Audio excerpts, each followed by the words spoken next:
시청자 여러분 안녕하십니까. 하루의 뉴스를 정리해드리는 YTN 뉴스라이트입니다.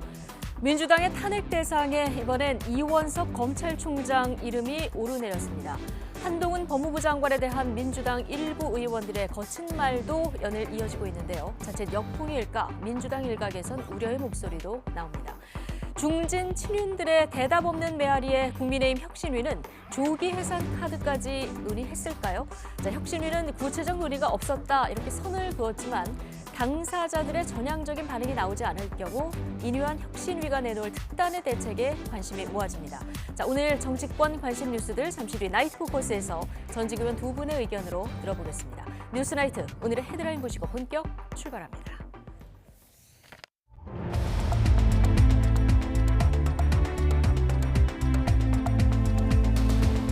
11월 14일 화요일 뉴스나이트 주요 뉴스입니다. 윤석열 대통령이 근본적인 개선 방안이 만들어질 때까지 공매도를 금지할 거라고 밝혔습니다. 총선용 선심 정책이란 비판 속에 장기적으로는 증권시장 경쟁력에 긍정적이라고 설명했습니다. 여야가 내년 총선을 앞두고 1기 신도시 특별법 처리에 공감대를 이루고 있습니다. 이에 따라 지지부진했던 입법 논의가 급물살이 될 것으로 보입니다. 정부가 9.19 군사비하 관련해서 부문별로 효력 정지하는 방안을 검토하고 있습니다. 지난 9월 중순 이후 무력 도발을 멈춘 북한은 18일 미사일 공업절 즈음 군사 정찰 위성 3차 발사에 나설 거라는 전망도 나오고 있습니다.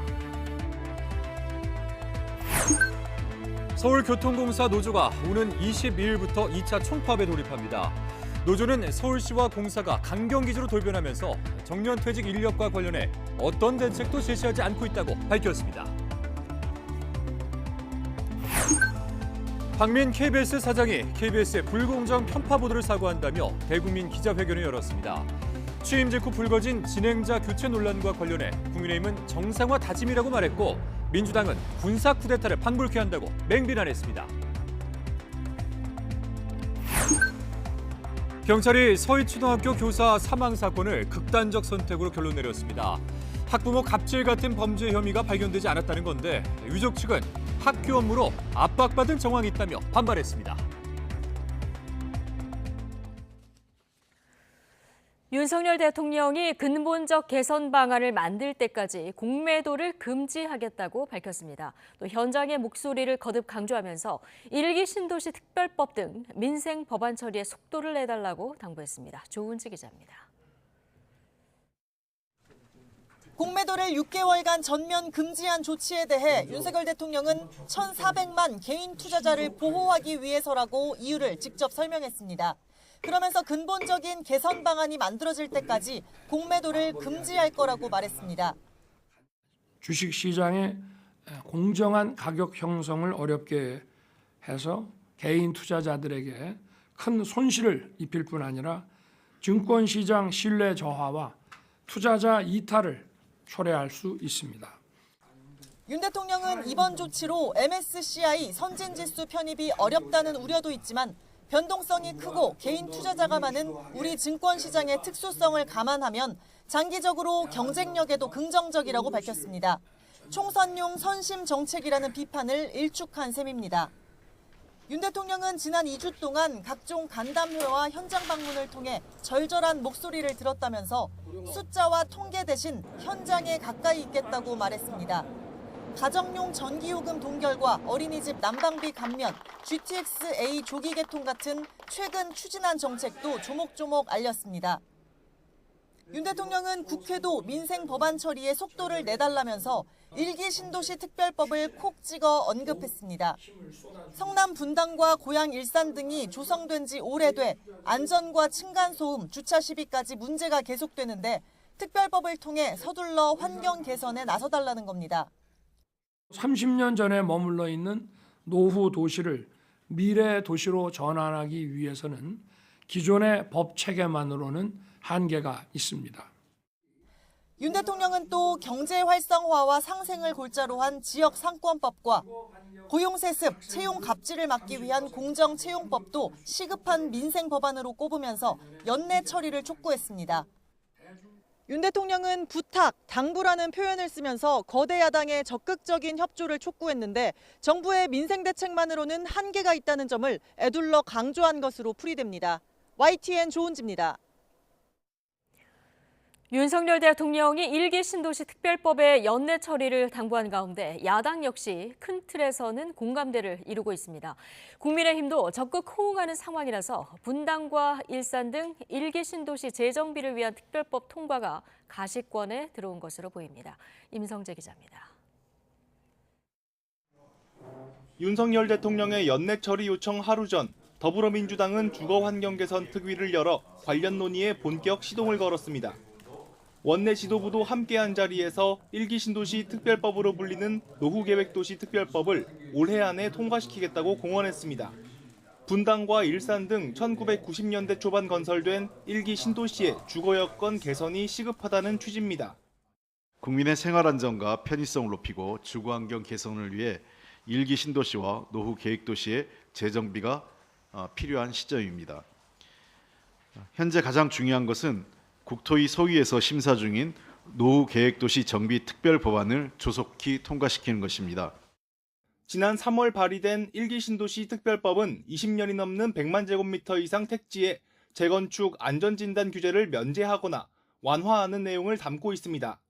현재 200% 안팎인 용적률을 최대 500%까지 높이는 방안도 핵심으로 꼽힙니다. 앞서 이 법안은 소관 상임위원회에서 세 차례나 논의가 이뤄졌지만 여야 간 이견으로 첫 관문인 소위 문턱조차 넘지 못했습니다. 하지만 지금은 공감대가 형성되면서 입법 논의도 급물살을 탈 것으로 보입니다.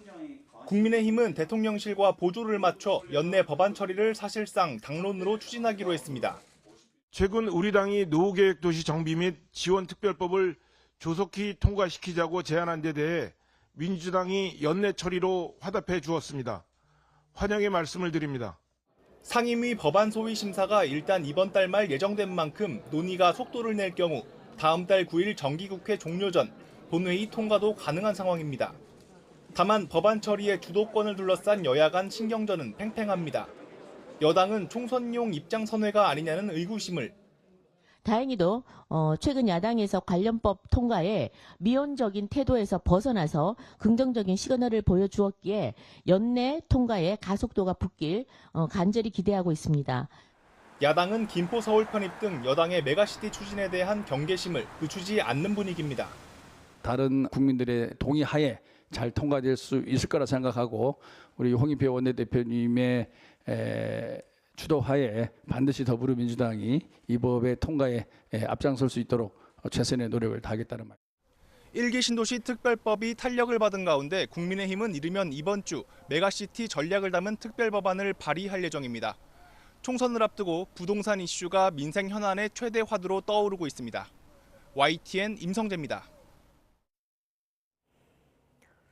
여야가 1기 신도시 특별법 연내 처리에 공감대를 이룬 가운데 더불어민주당은 이른바 구도심 정비 촉진법도 함께 처리하자고 여당에 제안했습니다. 최혜영 원내대변인은 오늘 서면 브리핑을 통해 정부의 관심과 지원이 덜한 지방 구도심의 경우 역차별 논란이 불거지고 있는 만큼 환경 개선 논의에서 배제돼선 안 된다면서 이같이 밝혔습니다. 이어 정기국회 내 두 법안이 함께 통과될 수 있도록 여당도 힘을 모아야 한다고 강조했습니다. 정부가 9.19 군사 합의의 효력을 정지하기 위한 방안을 마련 중에 있는데요. 일시에 효력을 정지하지 않고 상황별로 대응할 것으로 알려졌습니다. 북한이 정찰 위성 발사에 성공하면 그에 상응해 군사분계선 일대의 비행금지 구역에 대한 효력을 정지하는 방식입니다. 김문경 기자입니다. 정부가 9.19 군사 합의 효력 정지를 부문별로 나눠 대응하겠다는 기조를 마련 중인 것으로 알려졌습니다. 북한이 정찰위성 발사에 성공하면 군사분계선 주변 상공의 비행금지를 푸는 방식입니다. 북한이 정찰위성 발사를 예고해온 만큼 군사분계선 일대 비행금지의 효력이 제일 먼저 정지될 가능성이 커졌습니다. 지상과 해상에서 금지된 군사연습도 마찬가지입니다.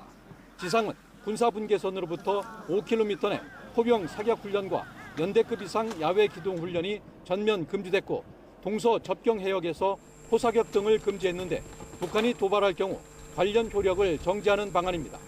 북한이 도발을 계속하고 힘을 키우는 상황에서 우리만 합의를 지키는 건 형평성에 맞지 않다고 보기 때문입니다.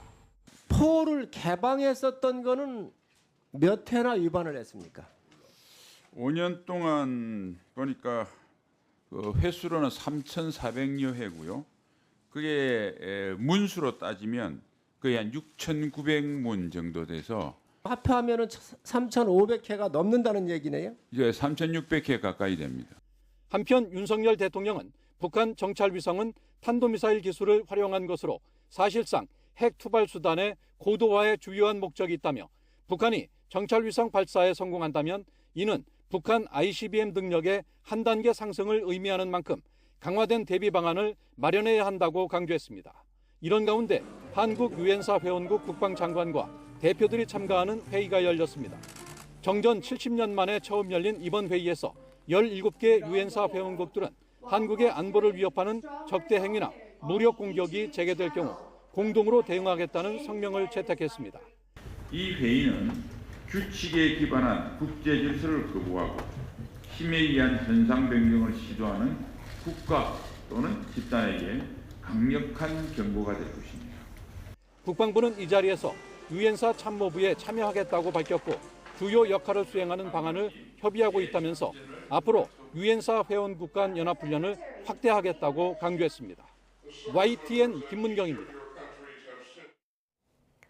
한미일 외교장관 회담이 내일 미국 샌프란시스코에서 열려 한반도 정세 등을 논의합니다. 임수석 외교부 대변인은 정례 브리핑에서 우리 시각으로 내일 새벽 한미일 3국 외교장관 회의가 개최될 예정이라고 말했습니다.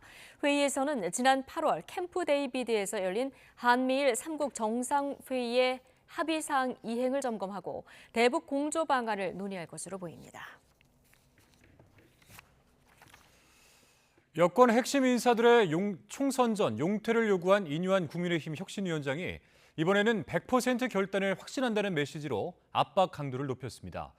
침묵이 계속될 경우 혁신위가 조기 해산할 수 있다는 관측까지 나오자 김기현 대표는 급발진하지 말라며 불쾌한 기색을 숨기지 않았습니다. 나혜인 기자입니다. 제주 4.3 평화공원 참배로 통합 행보를 이어간 인유한 혁신위원장은 여권 핵심 인사들에게 매를 들 수 있다는 발언에 파장이 커지자 수위 조절에 나섰습니다. 매는 자신이 드는 게 아니라 국민이 드는 거라며 빨리 올바른 방향으로 가지 않으면 투표로 심판받는다는 뜻이었다고 확대 해석을 경계했습니다. 다만 자신이 요구한 당 주류 인사의 험지 출마나 불출마 움직임은 100% 있을 거라며 뼈 있는 말까지 빼놓진 않았습니다. 시간을 좀 주면은 저는 100% 확신합니다. 이름은 거명 안 했지만 분명히 움직일 거리라고 저는 확신하고. 용퇴하지 않으면 혁신위 조기 해산 같은 초강수를 던질 거란 관측에도 일단 선을 그었지만 시간을 주면 응할 수밖에 없을 거란 자신감을 내비친 겁니다. 연일 계속되는 인 위원장의 압박에 당 안팎의 동요는 점차 커지고 있습니다. 총선 승리를 위해 결단할 사람들은 결단해야 한다는 지적부터 좀 숙고의 시간이 필요하겠지요. 그렇지만 그것도 국민의 요구라고 하는 거가 이제 판단하게 될 거고 책임의 부피가 큰 분들이 결단하실 때는 저는 결단할 것이라고 생각을 합니다. 알량한 정치 인생을 연장하려고 서울 안 간다며 지역구 사수 의지를 밝힌 친윤계 핵심 장제원 의원을 향해선 가증스럽다는 거친 표현의 비난까지 공개적으로 터져나왔습니다. 끊이지 않는 잡음에 결국 모든 일엔 때와 순서가 있다며 언급을 자제해온 김기현 대표도 작심한 듯 입을 열었습니다. 혁신위 일부 의원을 직접 겨냥해 당 기강을 흔들지 말라고 경고장을 날렸습니다. 일부 의원의 급발진으로 당의 리더십을 흔들거나 당의 기강을 겉들어뜨리는 것은 아마 하지 않아야 될 것이라고 생각하고요. 혁신위는 강하게 부인했지만 당내에선 이미 불출마를 권고할 지도부와 친윤계, 중진 의원들의 명단이 작성됐다는 얘기까지 흘러나오고 있습니다. 권고가 수용되지 않았을 때 조기 해산 카드 역시 가능성 자체를 부인하진 않고 있어서 인적쇄신을 둘러싼 여당 내 힘겨루기는 한동안 계속될 것으로 보입니다. YTN 나힌입니다. 내년 총선 전에 이재명 대표 위증교사 혐의 재판에 1심 선고가 나올 수 있다는 전망이 제기되면서 잠잠해지는가 싶던 이 대표의 사법 리스크가 고개를 들고 있습니다. 당 일각에서는 고향인 안동에 험지 출마라는 요구까지 공개적으로 나왔는데 이 대표의 리더십이 또다시 시험대에 올랐다는 평가가 많습니다. 김대겸 기자입니다. 구속영장 기각 이후 수면 아래로 내려갔던 이재명 대표의 사법 리스크가 민주당 내용의 불씨를 다시 키우고 있습니다. 법원이 이 대표의 위증교사 의혹을 따로 떼어내 심리하기로 하면서 내년 4월 총선 전 1심 결과가 나올 수 있다는 관측이 당 안팎에서 제기된 겁니다. 사건 관계자도 적고 이미 그 관련된 증거 자료도 확보된 상황입니다. 통상적인 재판 절차라면 아마 총선 전에 1심 결과가 아마 나올 수도 있지 않겠나 생각을 합니다. 당 주류인 친명계 의원들은 이 대표가 요청했던 병합 심리가 받아들여지진 않았지만 영향이 크지 않을 거라며 파장의 확산을 경계하는 분위기입니다. 이미 무죄 판결을 받은 건입니다. 그래서 별로 이 건에 이재명 대표의 거취가 영향을 받을 사안이 아니다 이렇게 보고 있습니다. 하지만 당내에선 우려하는 시선이 적잖습니다. 총선을 불과 얼마 남겨두지 않은 시점에 1심에서 유죄 판결이 나올 경우 수천 표로 당락이 걸리는 수도권과 중도 표심에 치명타가 될 수 있기 때문입니다. 가뜩이나 정책 이슈와 혁신 경쟁에서 여당에 밀린다는 지적이 나오는 상황에서 총선 준비를 제대로 할 수 있겠느냐는 비판도 만만치 않습니다. 많게는 일주일에 3차례나 재판에 나가야 하는 이 대표가 당무에 집중하는 게 쉽지 않을 거란 겁니다. 이렇게 비명계를 중심으로 불만이 쌓이다 보니 험지 출마를 공개적으로 요구하는 목소리까지 터져나왔습니다. 저는 고향이 최적격이라고 생각합니다. 안동. 경기도지사 했죠. 그다음에 국회의원 하고 있죠. 대통령 후보였죠. 지금 당대표까지 하고 있죠. 이 정도의 기득권자가 어디 있습니까? 물론 이 대표는 지난 주말 지역구에서 공개적으로 민생 행보에 나서는 등 당 일각의 험지 출마론에는 거리를 두는 모습입니다. 여당 내에서 인적쇄신론을 놓고 기싸움이 이어지고 있지만 어떤 형식으로든 호응하는 장면이 연출될 경우 이재명 대표에 대한 압박 수위도 높아질 수밖에 없습니다. 사법 리스크의 계파 갈등 그리고 자신의 총선 거취 문제까지 이 대표가 삼중 파고에 맞닥뜨렸다는 해석이 힘을 얻고 있습니다. YTN 김대겸입니다. 네, 앞서 보신 대로 더불어민주당 이재명 대표의 위증교사 사건의 재판 결과 언제 나올지가 관심인데요. 쟁점이 단순해서 신속한 심리가 가능하다는 의견이 다수지만 재판 진행에 시간이 필요해 내년 4월 총선 전까지 선고가 이루어질지는 미지수인 상황입니다. 김다현 기자의 보도입니다. 천문학적 개발 이익을 다투는 대장동, 백현동 의혹과 달리 위증교사 사건은 상대적으로 구조가 단순합니다. 검사 사칭 관련 재판에서 무죄를 받으려고 이재명 대표가 유리한 증언을 청탁했는지가 쟁점인데 위증교사만 따로 떼 심리하는 만큼 빠른 선고가 가능하다는 법조계 의견이 많습니다. 총선 전에 결론날 수도 있다는 전망도 있는데요. 이 대표와 비슷한 사례에서 법원이 어떻게 처리해왔는지 판례를 살펴봤습니다. 사전 선거운동을 한 혐의로 재판에 넘겨진 18대 총선 예비후보자 A씨.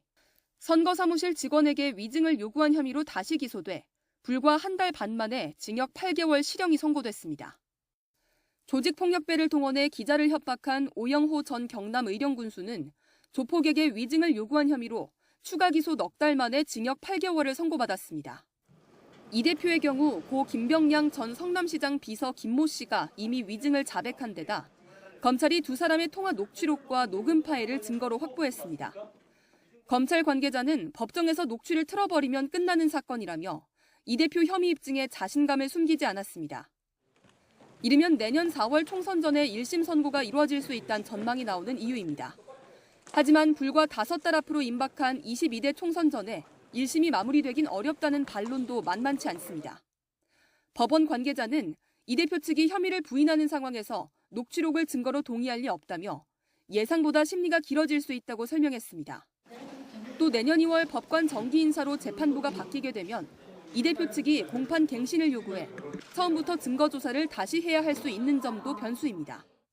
실제 민사재판 증인에게 허위 내용을 증언해달라고 요구한 피고인이 기소 1년 4개월 뒤에야 징역 1년을 선고받은 판례도 있습니다. 다만 총선 전에 1심 결과가 나오지 않더라도 2027년 대선 전에 대법원 상고심이 유죄로 확정된다면 이 대표의 두 번째 대권 도전에도 문제가 생길 수 있습니다. 또 위증교사죄 형량이 5년 이하 징역이나 1,000만 원 이하 벌금이지만 법원이 엄하게 처벌하는 추세여서 이 대표에겐 두고두고 선고 리스크가 될 전망입니다. YTN 김다현입니다.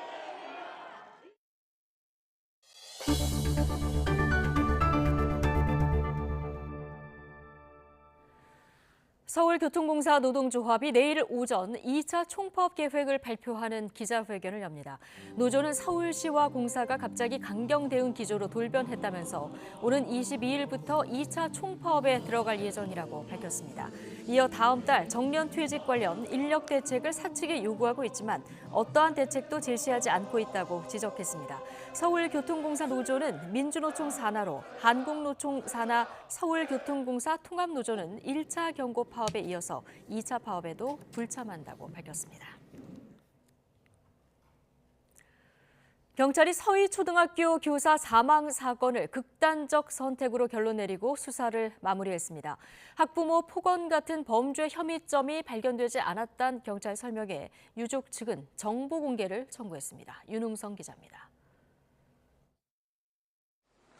임용 2년 만인 지난 7월 숨진 채 발견된 서울 서초구 서희초등학교 교사 A씨. 스스로 목숨을 끊은 배경을 놓고 학부모 폭언이나 과도한 업무 등 여러 의혹이 제기되면서 경찰이 수사에 나섰습니다. 동료 교사와 학부모 등 68명을 불러 4개월 동안 조사한 끝에 경찰이 내린 결론은 극단적 선택이었습니다. 고인의 태블릿 PC뿐만 아니라 학부모 휴대전화까지 포렌식 수사를 했지만 폭언이나 폭행 같은 범죄 혐의점은 발견하지 못했습니다. 부임 이후 학교 관련 스트레스를 경험하다 올해 학교 업무와 개인 신상 문제가 복합적으로 작용해 극단적인 선택을 한 것으로 봤습니다. 경찰이 수사를 마무리하기로 하자 유족 측은 의문을 제기했습니다.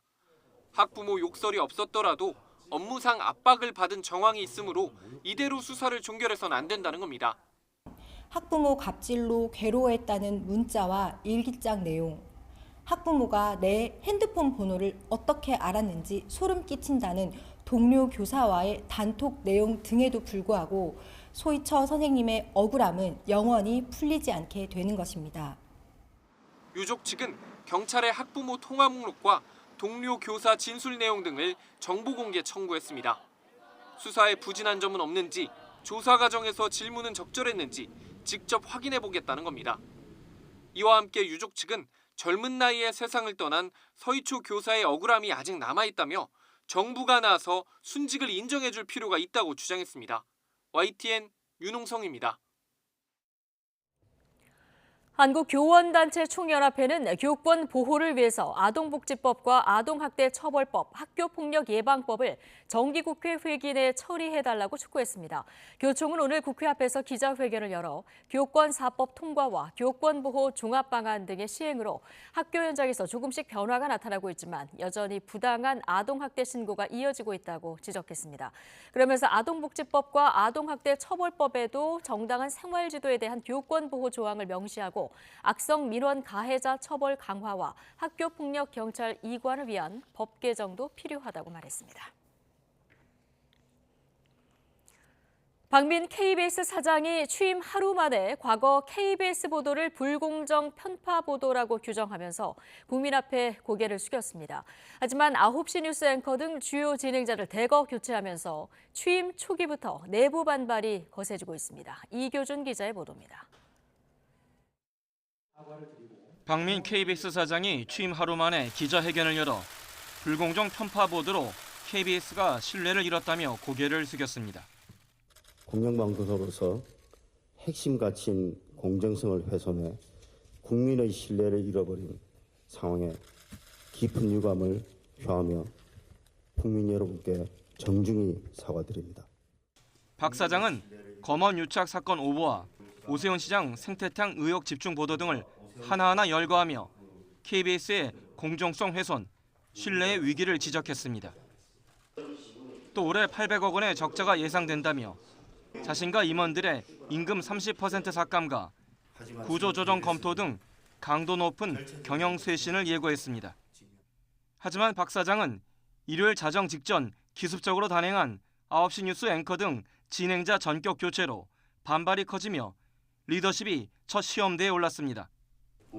이와 관련해 박 사장은 일부 프로그램이 공정성 문제로 많은 지적을 받아 프로그램 전반에 대한 점검 지시를 내렸다고 해명했습니다. 공영방송의 정체성을 상실했거나 역할과 책무를 제대로 하는데 문제가 있다고 생각하는 프로그램들을 점검해서 어떻게 할지에 대해서 좀 적당한 대책을 협의해서 추진을 하라 이렇게 지시를 한 바가 있습니다. 좀 더 완전하게 공정한 뉴스를 보여주자는 차원에서 기존 앵커의 교체를 결정했습니다. 그에 따라서 해당 기존의 진행자들에게는 하차 사실을 정중하게 통보했습니다. 이에 대해 전국 언론노조 KBS 본부는 평성 규약 등을 위반한 인사폭거라고 규탄하며 피켓 시위와 함께 법적 대응을 검토하고 있습니다. 방송 독립을 파괴하려는 그런 행위로 저희는 규정을 하고 있고요. 왜냐하면 이런 것들이 저희 단체 협약 그리고 편성 규약 심지어 나아가서는 방송법에 MC의 교체라든지 프로그램의 폐지 이런 것들은 제작진과 책임자 그룹들이 충분한 협의를 거치도록 하고 있습니다. 젊은 직원 중심으로 올여름 출범한 가치노조도 합당한 절차 없는 시행착오와 혼란이 계속되면 개혁의 동력이 고갈될 것이라고 경고했습니다. KBS 사내망 코비스가 한때 마비될 정도로 비판의 글이 이어지는 등 박 사장 취임 초기부터 내부 반발이 확산될 조짐을 보이고 있습니다. YTN 이교준입니다.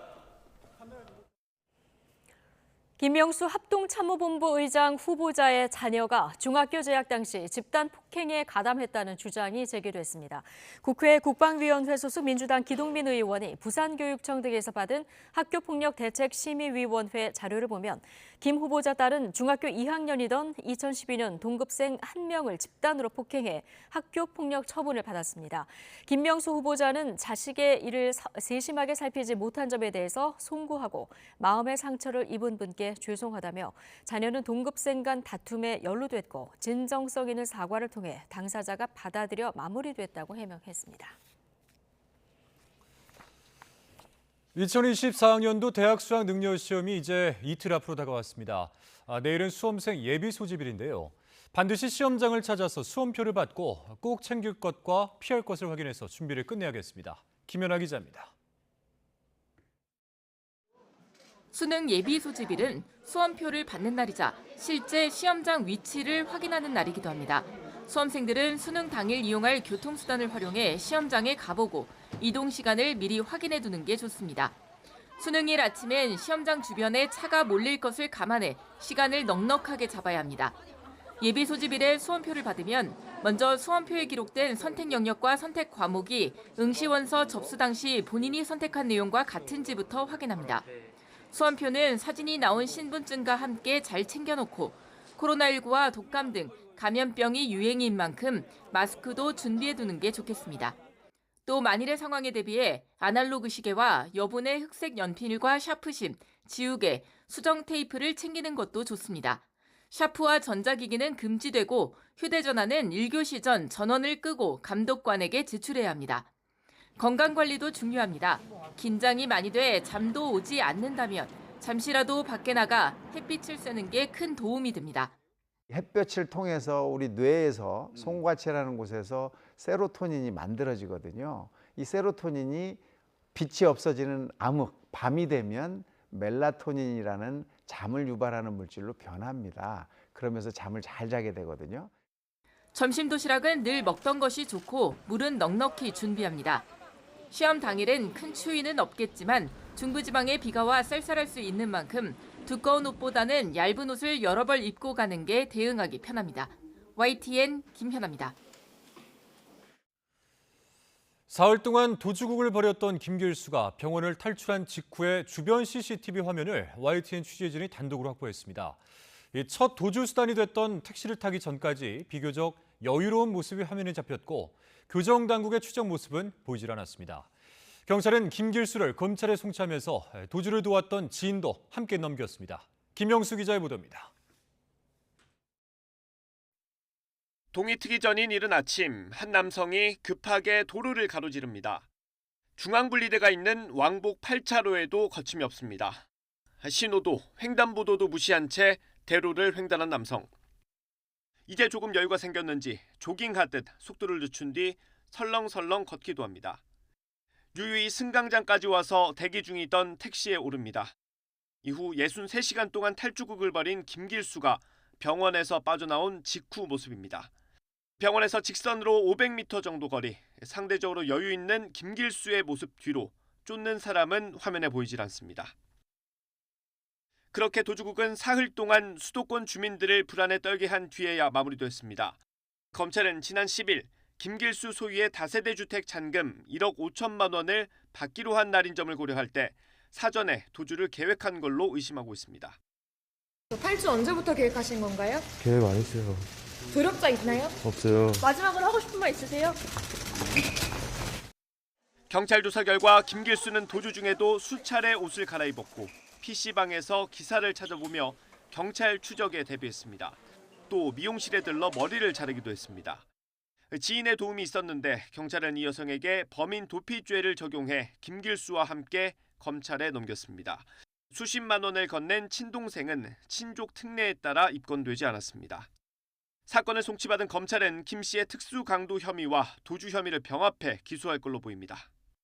도주 경위하고 그 이후 조치의 적정성까지 좀 엄중하게 조사하고 있고 그 과정에서 드러난 그 재발 방지 조치도 강구하고 있습니다. 그 내부의 직원들의 과오 여부에 대해서는 서울청과 교정본부에서 직접 지금 조사 중입니다. 경찰 수사가 일단락되면서 지연 신고 의혹 등 교정 당국의 미흡한 초동 대처에 대한 진상조사 결과에도 관심이 쏠립니다. YTN 김영수입니다. 네, 앞으로 장 보러 가실 때 제품의 가격과 용량을 꼼꼼히 살펴보는 것이 좋을 것 같습니다. 똑같은 값을 받으면서 양을 줄이는 제품이 많아지고 있는 건데요. 이런 꼼수 마케팅 사례가 증가하며 정부도 대책 마련에 고심하고 있습니다. 김선희 기자입니다. 한 팩에 375g 나가는 고향만두. 지난 6월까지만 해도 같은 가격의 중량은 415g이었습니다. 8개 묶음 카스 맥주 한 캔 중량도 가격은 그대로인데 375ml에서 5ml 더 줄였습니다. 들기름 양반김은 5g에서 4.5g으로, 델몬트 주스는 양은 그대로지만 오렌지 과즙 함량을 100에서 80%로 낮췄습니다. 가격은 올리고 중량은 더 줄인 제품도 있습니다. 양파링은 용량을 84g에서 80g으로 줄이고 가격은 100원 더 올렸습니다. 원가 상승 압박 때문에 어쩔 수 없다는 건데 소비자들은 미리 확인하기 어렵습니다. 가뜩이나 물건이 많이 올라서 모든 물건들이 다 가격이 올라서 좀 어려운데 좀 기분이 많이 안 좋죠. 기업들의 꼼수 마케팅은 우리나라뿐 아니라 해외에서도 큰 문제가 되고 있습니다. 프랑스는 이런 관행을 사기라고 규정하고 제품 용량을 변경하려면 소비자에게 의무적으로 알리도록 했습니다. 브라질이나 러시아 등도 6개월 이상 의무적으로 알리고 리터당 가격을 반드시 표시하도록 하는 법안을 마련했습니다. 유통매장 안에서도 소비자가 쉽게 알 수 있도록 하는 부분들을 표시에 있어서의 부분들을 그 사업자에게 책임을 주는 방식인 거죠. 그렇게 해서 어쨌든 그런 제도적인 보완이 좀 필요할 거로 보여지거든요. 추경호 부총리도 이에 대해 소비자에게 제대로 알리는 방안을 검토하고 있다고 밝혔습니다. 업계 간담회 등을 통해서 그러한 편성 인상에 대해서 자제해 줄 것을 당부드리고 또 추가로 필요한 조치가 뭐가 있을지 그건 저희들이 또 고민해 보도록 하겠습니다. 고물가로 팍팍한 살림살이에 이런 꼼수 마케팅까지 더해지지 않도록 투명한 가격 정보 시스템이 필요하다는 지적입니다. YTN 김선입니다. 이스라엘의 하마스 소탕 작전으로 가자지구 민간인 희생자가 급속도로 느는 가운데 미 국무부 직원들이 바이든 대통령에게 반기를 들었습니다. 이스라엘군은 하마스 의사당에 깃발을 올리는 영상을 공개하며 대세를 장악했다고 선전하면서 왜 병원을 공격해야 하는지 증거도 제시했습니다. 류재웅 기자의 보도입니다. 2주 전 가자 지구에 전격 진입해 국기를 올렸던 이스라엘군이 이번에는 가자시티 심장부에 있는 하마스 의사당에 깃발을 올리는 사진과 영상을 공개했습니다. 그러면서 하마스의 전면 부인과는 달리 병원 지하에서 하마스 진지가 구축돼 있는 것을 확인했다며 증거물을 제시했습니다. Underneath the hospital, in the basement, we found a Hamas command and control center, suicide bomb vests, grenades, AK-47 assault rifles. 그럼에도 미국은 거듭 병원은 보호돼야 한다고 경고를 계속하고 있습니다.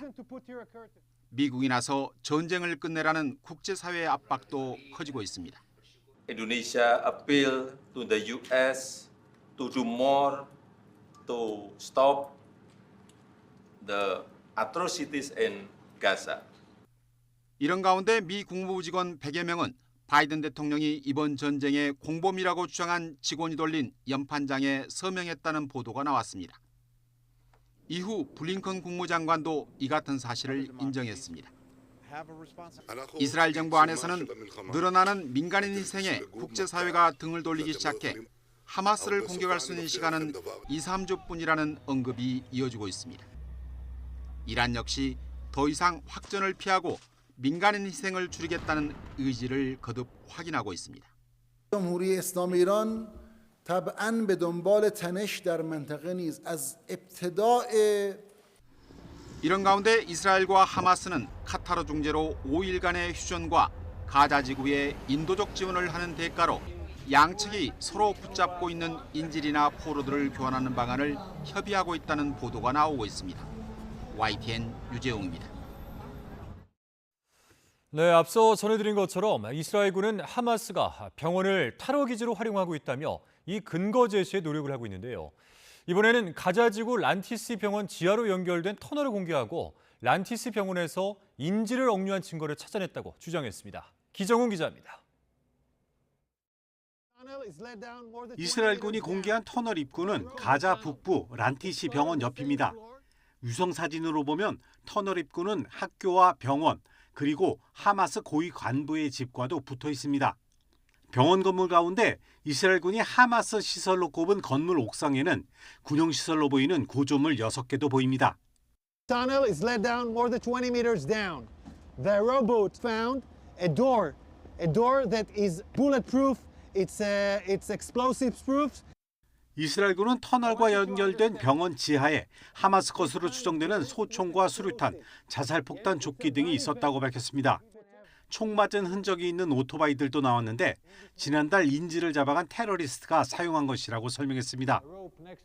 특히 인질을 묶는 데 쓴 밧줄과 병원 안에서 날짜별로 인질 억류를 맡았던 하마스 요원들의 근무표까지 나왔다고 주장했습니다. This is not the last hospital like this in Gaza. And the world should know that.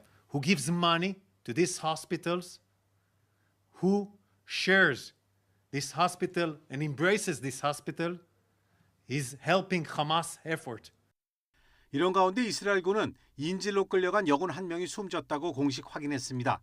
숨진 인질은 19살 노아 마르시아노 상병으로 하마스가 하루 전 마르시아노 상병을 찍은 영상을 공개하기도 했습니다. 하마스는 인질로 잡힌 뒤 나후로 찍은 영상과 죽은 뒤의 모습을 공개했으나 이스라엘군과 하마스 모두 구체적인 사망 원인은 언급하지 않았습니다. YTN 기정훈입니다.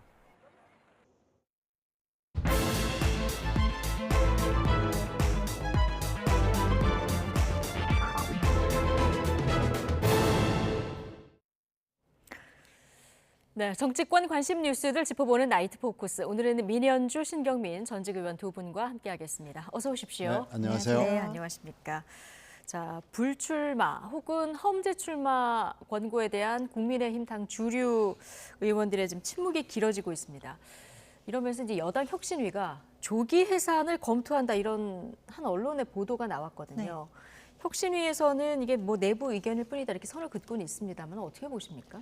글쎄 뭐 혁신위 내부에서는 여러 가지 논의들이 나왔는데 이게 왜 이제 밖으로 흘러나오는지 모르겠는데 오보라고 논의는 얘기해서 일단 됐을 거라고 보시는 거죠? 저는 언급은 뭐 됐을 그 거다. 위원들 중에 한두 분이 만일에 이렇게 지지부진해진다면 우리가 일하는 의미가 무엇일까 이 정도의 얘기는 할 수 있다고 생각을 해요. 항상 모든 회의상에서는 특히 이렇게 임시로 뭔가 위기를 돌파하기 위해 만들어진 비대위, 혁신위 이런 것들 같은 경우에는 안에서 많은 이야기들이 나오거든요. 그리고 성과가 나와야 되니까.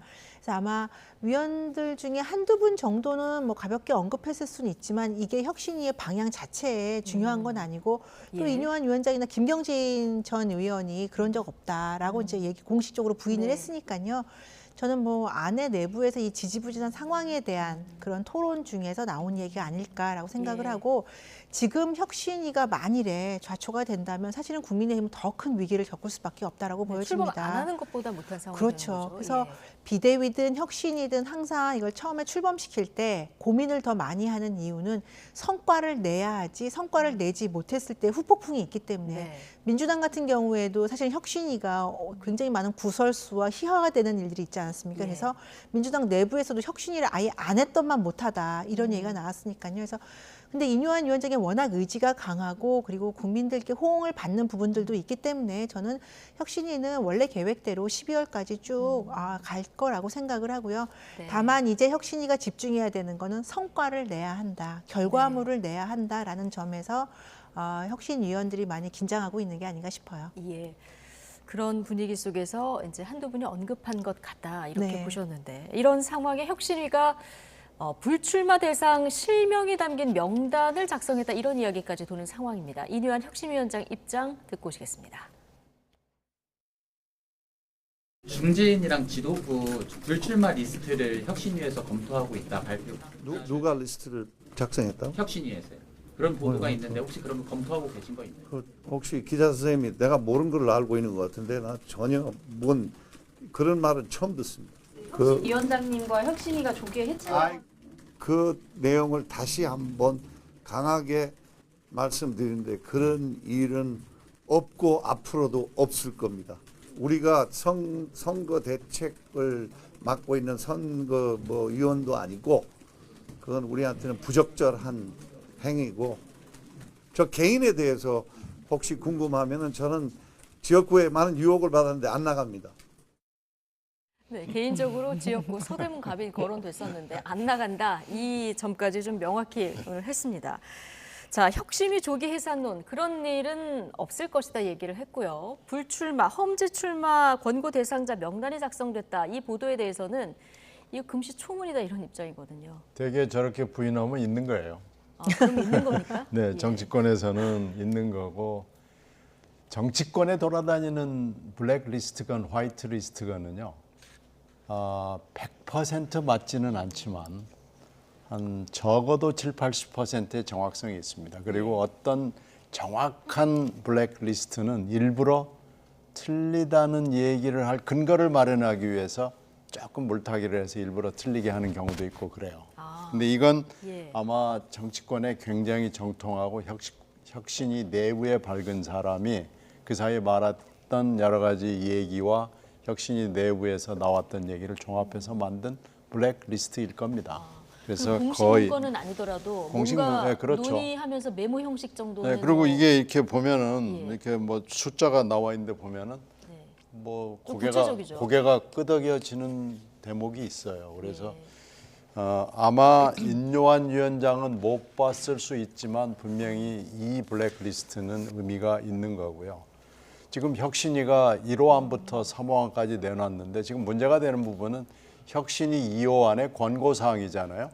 근데 혁신위 2호의 권고사항이 사실은 핵심 중에 핵심인데 이게 되려면 질적으로 양적으로 불출마 내지는 수도권 출마자들이 나와야 되고 또 하나 중요한 건 이게 무한대로 기다릴 수 있는 게 아닙니다.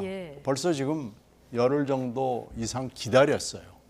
근데 아무리 계곡이 깊고 골이 깊어도 열흘 정도인데도 메아리가 없다는 것은 이건 혁신위의 존립을 위협하는 거죠. 앞으로도 없을 가능성이 좀 높다고 보십니까? 있겠지만 제가 질과 양과 시간을 얘기했는데요. 시간은 이미 질질 끌린 거고요. 질과 양에서 처음에 용을 그렸다면 지금은 아마 도마뱀도 안 나올 겁니다. 지렁이 정도 수준의 그런 정도의 리스트가 나오고 매우 실망스러운 리스트를 아마 국민들 앞에 선보이게 될 가능성이 점점 높아지는 거죠. 이걸 막으려면 이제 방법은 거의 없습니다. 방법은 뭐 어떻게 보면 한 가지밖에 없다고 볼 수 있는 거죠. 그 한 가지는 뭐 정치권이 생각할 수 있는 한 가지는 딱 하나밖에 이제 안 남아 있습니다. 하나 뭡니까? 그건 뭐 제 입으로는 말씀을 못 드리겠는데 모두 다 아는 일입니다. 모두가 다 아는 일 뭡니까? 글쎄요, 부장님께서 말씀을 해주셔야 될 것 같은데요. 자, 시간을 좀 주면 움직임이 있을 것으로 100% 확신한다라고 인유한 위원장이 얘기를 했는데요. 당 주류들 지금까지 나온 얘기들을 봤을 때는 좀 움직일 것 같지는 않고 어떻게 전망하십니까? 아마 이제 이 당 주류라고 하는 분들, 그리고 인효한 위원장이 용퇴를 이제 요청했던 분들을 공개적으로 용퇴를 요청하는 분들이 사실 지난 대선에서 굉장히 많은 일 해내신 분들이고요. 어쨌든 문재인 정부 5년 이후에 정권 교체를 이루는데 정말 많은 공을 세웠다라고 하는 분들이지 않습니까? 그러니까 이분들 입장에서는 조금 놀랄 수도 있다고 저는 생각을 해요. 그러니까 뭐 인효한 혁신위원장이 정말 이건 전격적으로 발표했다라고 보는 게 미리 만나서 조율을 한다거나 상의를 한 흔적이 없이 정말 전격적으로 언론에 먼저 발표를 함으로써 그분들은 사실 심적으로도 충격을 받았을 수도 있다고 생각을 합니다. 그러니까 내가 당에 해악을 끼쳤거나 내가 이 정부를 만든 이 대선에서 승리하는데 나름대로 굉장히 많은 희생을 하고 고생을 했는데 왜 우리에게 이런 양보를 희생을 강요할까, 이 부분에 대해서는 많이 힘들 수도 있다고 생각을 해요. 하지만 또 한편으로는 이 인효한 혁신위원장 이전에 많은 여론들이나 당 안팎의 평론가들을 통해서도 총선에서 승리하기 위해서는 사실은 일부의 당에서 이제까지 큰 공을 세웠던 분들, 소위 말하는 기득권을 가지고 있다는 분들의 희생이 필요할 수도 있다라는 것들이 많이 점쳐졌기 때문에 그분들의 머릿속에서나 마음속에서는 또 한편으로는 저는 그런 것들에 대한 준비 내지는 많은 고민들이 있었을 거라고 생각을 합니다. 그런데 이런 분들이 누군가에 의해서 등 떠밀려서 결단을 하는 모습을 보이는 것들은 아마 본인들이 피하고 싶을 거예요. 그러니까 내 스스로 당을 위해서나 아니면 윤석열 정부의 성공을 위해서 내 스스로 희생하거나 아니면 양보하는 모습을 보이고 싶지, 누군가에 의해서 혁신의 대상이 된다거나 희생을 하는 강요된 희생을 하는 거는 저는 그 그림을 바라지는 않을 것이다. 특히 다 많은 분들이 초선이라기보다는 다선 의원들 중심이기 때문에 정치를 10년 이상, 20년 가까이 해오신 분들이라서 그 당신들이 정치해온 모습을 평가를 받고 싶어하는 그런 부분들이 있기 때문에 시간은 좀 필요할 것이다. 하지만 지금 총선이 그렇게까지 장밋빛 전망으로 점쳐지고 있지는 않지 않습니까? 그러면 이분들이 조금 고민을 거듭하면서 어떤 결정을 하지 않을까 그렇게 생각을 하고요. 너무 지나친 압박이라는 것보다는 그분들을 통해서 국민의힘이 다시 살아나고 그리고 윤석열 정부가 성공하는 길로 가는데 길을 터주십사, 길을 닦아주십사, 이런 모습이 조금 더 바람직하지 않을까라는 생각을 합니다. 등 떠밀리는 상황, 이 뭐 신경민 전 의원께서 조금 전 얘기한 얘기하고 이제 결부가 될 수도 있을지 모르겠는데요. 어쨌든 만약에 계속해서 이제 응답이 없다고 하면 지금 얘기가 나온 조기 해체론이라던가 혁신위 아니면 명단을 정말 작성해서 공개를 한다던가 아니면 누군가의 또 큰 권력의 압박이라던가 이런 게 그 다음 순으로 이어진다고 예상하십니까? 저는 블랙리스트라는 거는 없을 거라고 믿고요. 저희 뭐 아시겠지만 박근혜 정부 때 블랙리스트라는 그런 큰 이제 사회적인 파장을 겪었기 때문에 저희는 국민의힘 내부에서 블랙리스트 이런 거는 저는 정말 카더라 통신이라고 생각을 하고요. 그리고 지금 언급되는 중진들이나 아니면 당의 핵심 인사들, 주류라고 하는 분들이 앞서서도 말씀드렸지만 지역구에서 뭐 1, 2년, 4년 정도 이런 분들이 아니라 뭐 장재원 의원도 말했지만 16년, 20년 그리고 무소속으로 당선된 경험도 있는 분들이에요. 그래서 이분들이 어떤 압박에 의해서 말씀하신 대로 뭐 권력의 압박에 의해서 물러난다고 해도 그게 그렇게 쉽게 그러니까 아주 아름다운 모습으로 되는 그런 건 아니라는 거는 아마 당 지도부도 알고 그 언급되는 분들도 알고 있을 거라고 생각을 합니다. 그래서 이분들이 시간을 인유한 위원장이 조금 시간이 걸리겠지만 많은 동의를 할 거다라고 이야기하는 것도 아까 말씀드린 대로 지역구 주민들에 대한 예의도 있고요. 그리고 본인들이 정치를 하면서 앞으로의 또 항로도 계획을 해야 되기 때문에 이런 부분에서 시간이 좀 걸리지 총선의 그 풍전등화 앞에 있는 총선을 앞두고 본인들만은 생각하는 그런 결단을 하지는 않을 거라고 생각을 합니다. 네, 혁신위 그 기한이 끝나기 전에는 뭔가 응답이 있을 것이다. 자, 민원주 전 의원께서 이렇게 보셨는데, 자 김기현 대표는 일부 혁신위원들을 향해서 당의 기강을 흔드는 급발진 이런 얘기도 썼거든요. 그럼 이게 혁신위하고 지도부하고 약간 힘겨루기가 있는 겁니까? 아니 김기현 대표가 처음에는 뭐 입을 열질 않았어요. 근데 이제 그 유상범 의원인가요? 유상범 의원이 한 달 전에 이 얘기를 가지고 마치 최근에 얘기를 한 것처럼 일종의 포장을 그렇게 한 거예요. 그래가지고 보궐선거 끝난 이후에 그렇죠. 했던 10월 얘기를. 초에 있었던 얘기를 11월 초에 있는 것처럼 타임래그가 한 달 정도 있는 얘기를 김기현 대표가 마치 뭔가 좀 인 위원장의 권고에 대해서 화답을 하는 것처럼 얘기를 했거든요. 근데 지금 오늘 나온 얘기는 그게 아니에요. 그러니까 그 유상범 의원의 전언이라는 것은 어떻게 말하자면은 진실이 아닌 거죠. 그러니까 오늘 얘기가 지금 김기현 대표의 진실인 거죠. 김기현 대표는 지금 아니오라고는 얘기를 못하지만 지금 오늘 나가는 모임 자체가 박정희 전 대통령 탄신 기념일이잖아요. 여기를 갖고 그리고 그 자리에서 그런 식으로 이게 지금 이렇게 워딩이 보면은 정제되지 않는 얘기가 언론에 보도되는 것으로서 대표로서 매우 유감스럽다. 그리고 일부 의원의 급발진으로 리더십을 흔들어서는 안 된다. 이런 얘기를 하는 걸로 봐서는 김기현 대표도 고심은 하고 노라고는 얘기를 못하지만 흔쾌하지 않은 거예요. 그러니까 그런 걸로 봐서 지금 어떻게 보면 인요한 위원장의 이 권고안이라는 것이 아무도 지금 질적으로 의미 있는 사람들을 아무도 설득하지 못했다. 지금도 설득 중이다. 미래는 잘 모르겠다. 지금 이게 현재의 가장 객관적인 평가로 보입니다. 아, 그렇군요. 김기현 대표는 좀 혁신위의 요구에 응답하지 않을까 이런 전망이 초기에는 좀 나왔었는데요. 지금 오늘 여러 가지 행보나 발언을 봤을 때는 여전히 김기현 대표도 고민하고 있는 중이다. 흔쾌히 이렇게 받아들이는 분위기는 아닌 것 같다. 이렇게 읽으셨거든요. 급발진 경고장 때문에 이제 그렇게 말씀하시는 것 같아요. 근데 김기현 대표 같은 경우에는 혁신위를 인선하면서 전권을 준다. 그러니까 전권을 주겠다라고 이야기를 했고요.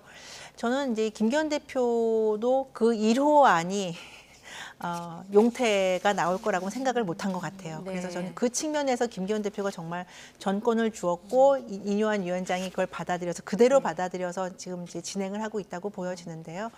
김기현 대표 입장에서는 약간 당황스러울 수도 있지만 뭐 상황을 좀 판단을 하시겠죠. 그리고 앞으로 총선의 전망에 대해서도 좀 더 논의를 하시고 객관적인 자료도 보면서 어떤 시기에 어떤 모습으로 본인이 결단을 하거나 어떤 진로를 택하는 것이 정말 수도권 출마를 하는 것이 바람직한 것인지 아니면 지역구 근처에 험지를 가는 것이 나은 것인지 아니면 뭐 어떤 분 말대로 불출마를 선언하는 것이 나은 것인지 그런 부분에 대해서 좀 고민을 할 필요가 있다고 생각하는 것 같고요.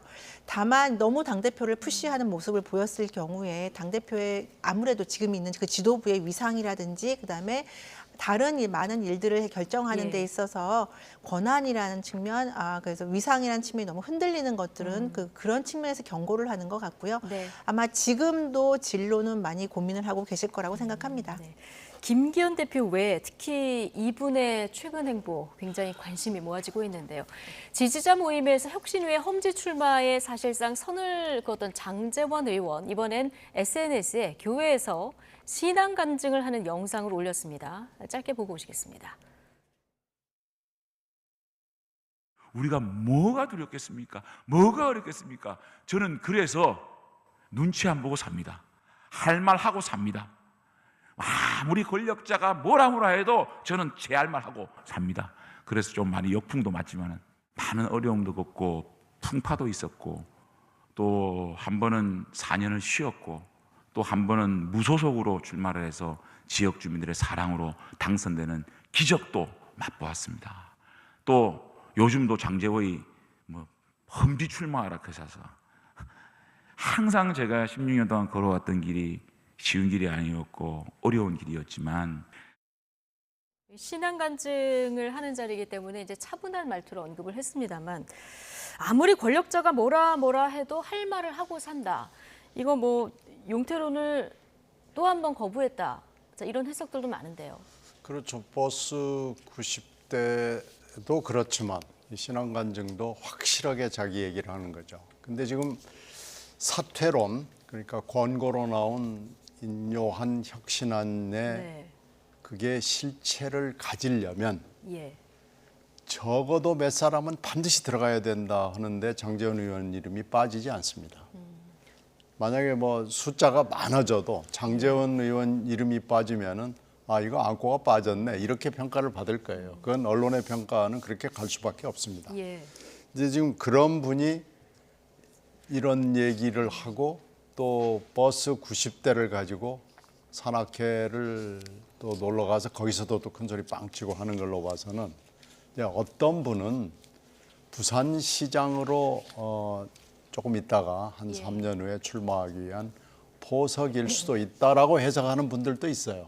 그러나 저는 그거보다는 이분이 그냥 워딩을, 이분의 말을 그냥 그대로 해석하는 것이 제일 간단한 해석 아닌가 싶어요. 부산시장은 그때가 되면은 아마 대통령의 임기 말이 되기 때문에 부산시장을 결정하는 데 있어서 대통령의 힘이 그다지 크지 않을 수도 있습니다.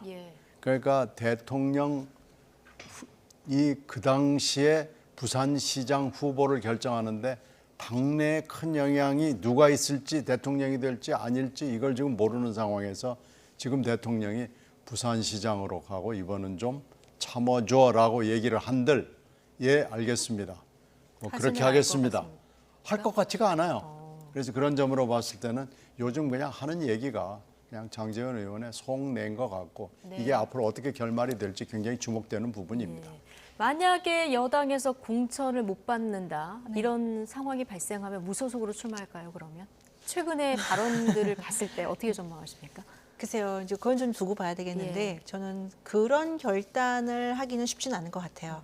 왜냐하면 장제원 의원은 아까 신 의원님도 말씀하셨지만 윤석열 정부 탄생, 윤석열 정부와 항상 함께 가는 이제 정말 주요 정치인이죠. 어떻게 보면 가장 먼저 가장 먼저 언급되는 핵심 의원이고요. 핵심 정치인이기 때문에 윤석열 정부가 총선에서 승리를 해서 성공하기 위해서 그 미랄이 된다라고 한다면 어떠한 역할을 맡을 것인가 이런 차원에서 장제원 의원은 고민을 하고 있을 것 같아요. 근데 앞서서 제가 잠깐 말씀을 드렸는데 지역구 국회의원이든지 뭐 원외 당협위원장이든지요.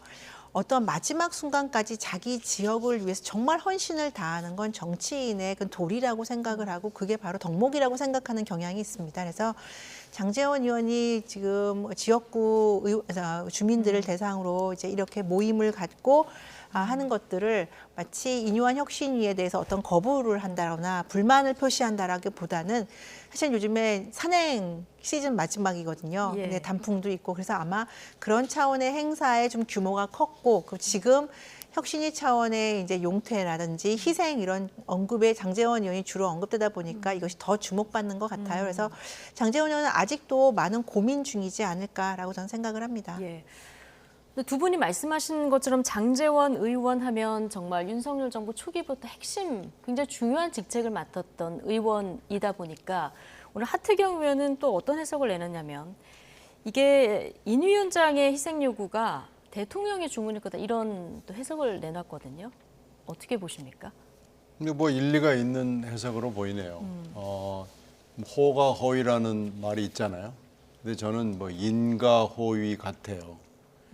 그래서 하여튼 지금 인요한 위원장의 얼굴로 이렇게 나와서 얘기하지만 그 뒤에는 호랑이가 있는데 그 호가 누구냐? 그러니까 인가 호위의 호는 어디에 해당하느냐라는 거죠. 근데 만약에 인 위원장이 자기 얘기를 금방 바꾸거나 좀 뭐 약화시키거나 이렇게 하지 않을 때는 뭔가 믿는 구석이 있는 거 아니냐. 그러니까 이게 누구냐. 네. 호가 호위에 호는 누구냐라는 질문이 자연스럽게 나올 수가 있고 하태경 의원의 저 해석은 그냥 하는 얘기는 아닌 거고 뭔가 정보나 첩보를 가지고 하는 얘기일 거고요. 뭐 틀림없이 장제원 의원이 저렇게까지 하는 데는 또 뭔가 이유가 있을 텐데 저걸 또 꺾으려면은 뭐가 또 필요할까라는 자연스러운 질문 속에서 하태경 의원의 관측이 나왔다고 생각하기 때문에 저는 가능성이 매우 높다고 봅니다. 그러니까 그 근거로 든 게 지금까지 나 출마하지 않겠다고 선언한 의원이 딱 한 분 계신데 초선 이용 의원, 친윤 초선 의원 아니겠습니까? 그러다 보니까 또는 이런 해석으로 또 이어진 건데요. 이런주 의원께서는 이 해석이 이용 의원 같은 경우에는 제가 보기에 지금 지역구가 없어요. 네. 비례대표 의원이고 지역구 이제 갖기 위해서 활동은 하고 있는 걸로 제가 알고 있는데 당협위원장이나 그런 거는 아니고요.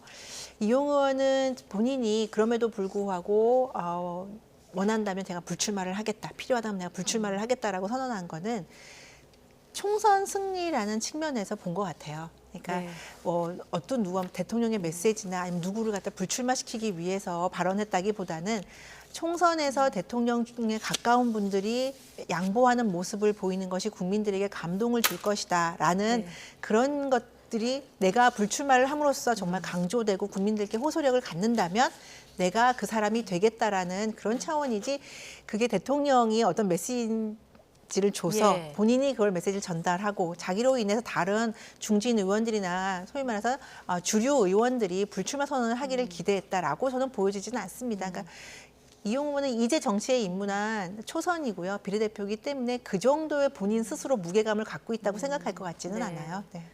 가장 근원으로 돌아가서 이 혁신위에서 내놓은 중진들의 불출마 이게 꼭 필요하다고 보시는지 만약에 필요하다고 보면 어느 정도 규모여야 국민 눈높이에 맞다고 보십니까? 그러니까 저는 사실은 혁신위에서 나온 중진들이 양보하고 자리를 비켜주고 그리고 총선 승리 윤석열 정부를 위해서 양보 희생을 좀 해야 된다라는 거엔 동의를 하는데요. 무작정 지역구를 옮겨라. 그러니까 소위 말하는 텃밭에서 수도권으로 옮겨라는 거에 대해서는 조금 다른 생각을 가지고 있어요.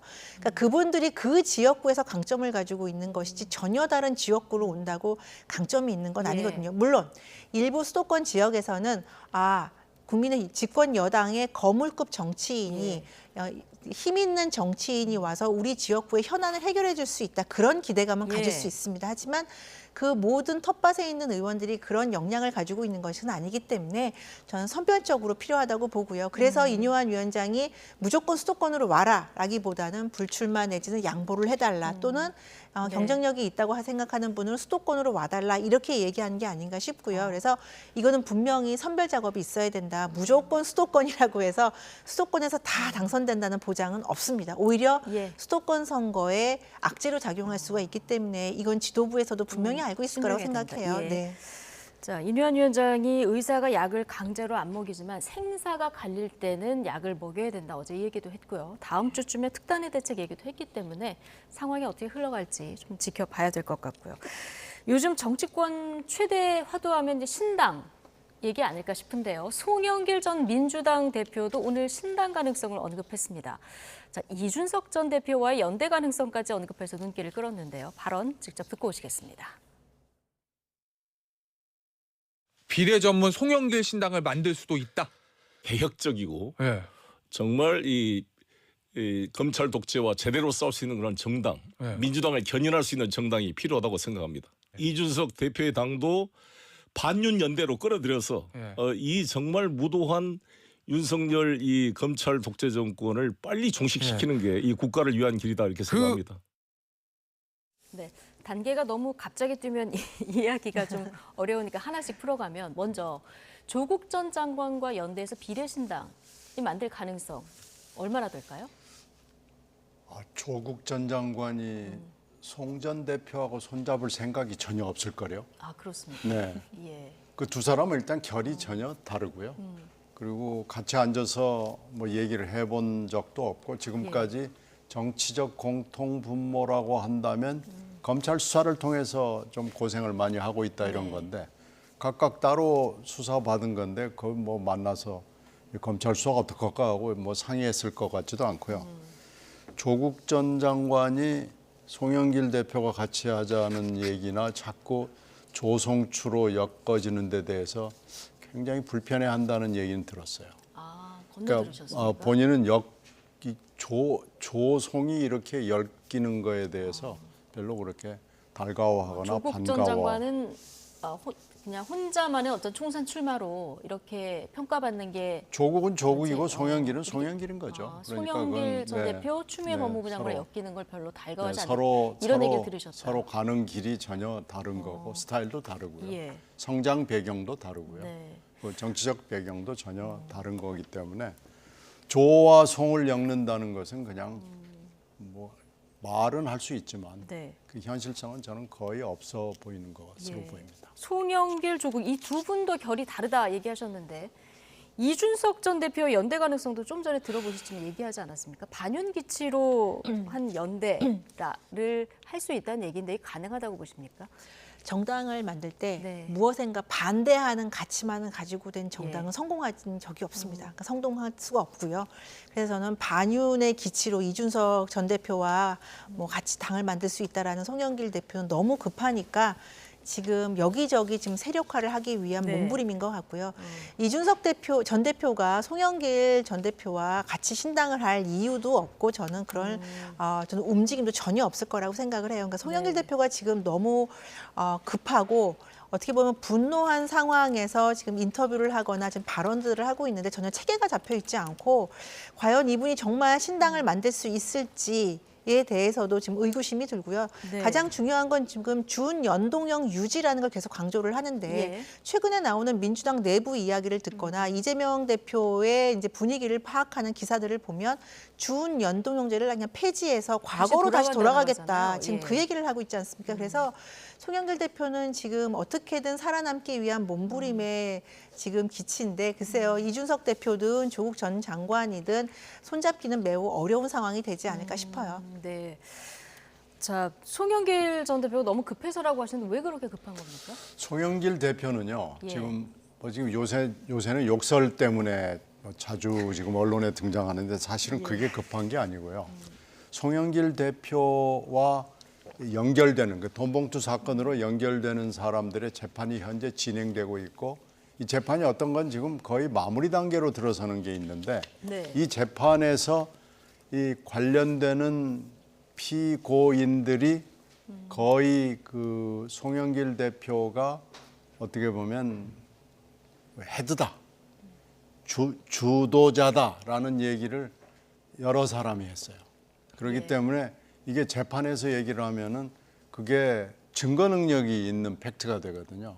검찰의 수사를 통해서 한 게 아니고 재판에서 피고인이 직접 법정에서 얘기한 거기 때문에 이것은 이제 증거의 그 격이 확 높아지는 겁니다. 그러니까 어떻게 보면 송영길 대표는 지금 검찰이 무슨 이유에서인지 모르지만 소환을 미루고 있고 그걸 송영길 대표가 계속 지금 불평을 하고 있는 거 아니에요? 근데 검찰 입장에서는 부르기만 하면 바로 입증이 끝나버린 거예요.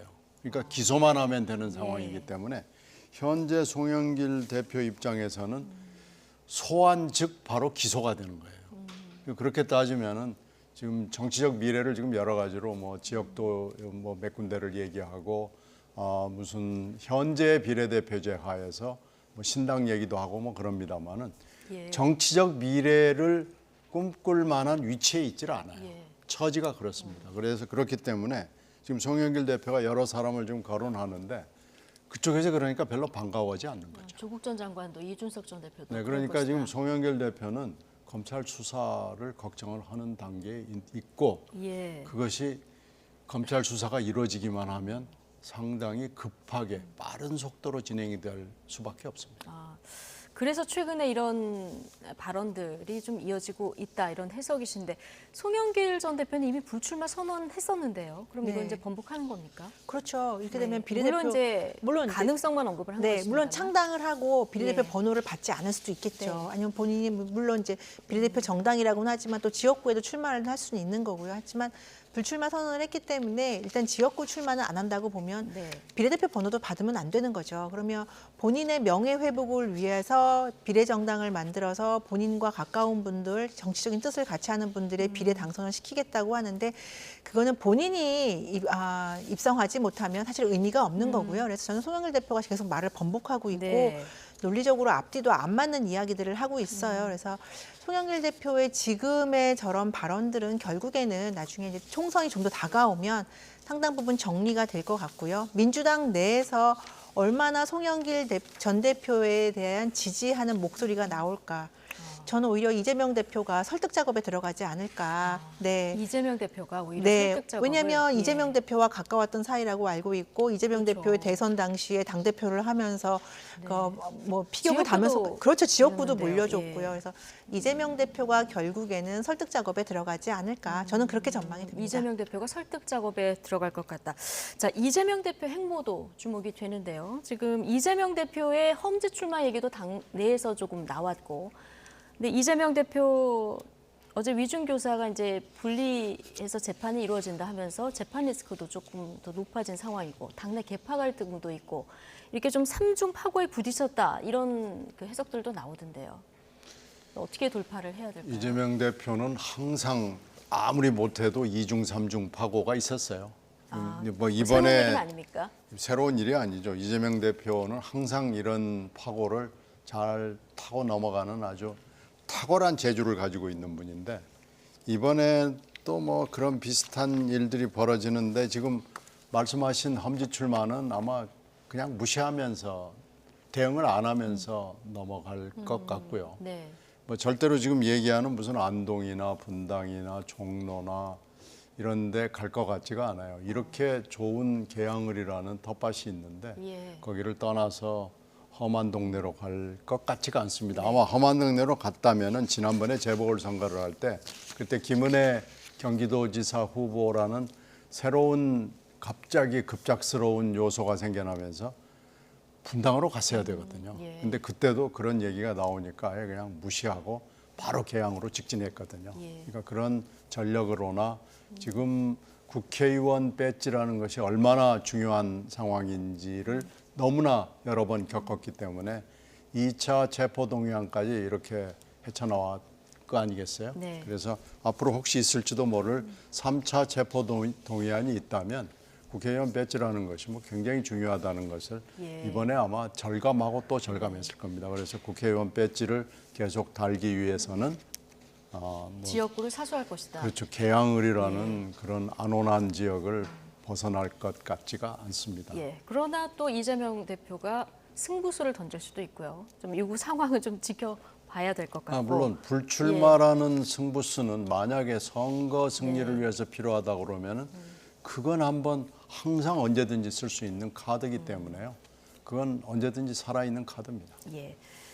자, 그리고 최근 민주당에서 탄핵이란 단어가 굉장히 자주 등장하고 있습니다. 이번에는 이원석 검찰총장에 대한 탄핵 카드를 두고 좀 공방이 거셌는데요. 김용민 의원 그리고 한동훈 장관 발언까지 함께 듣고 오시겠습니다.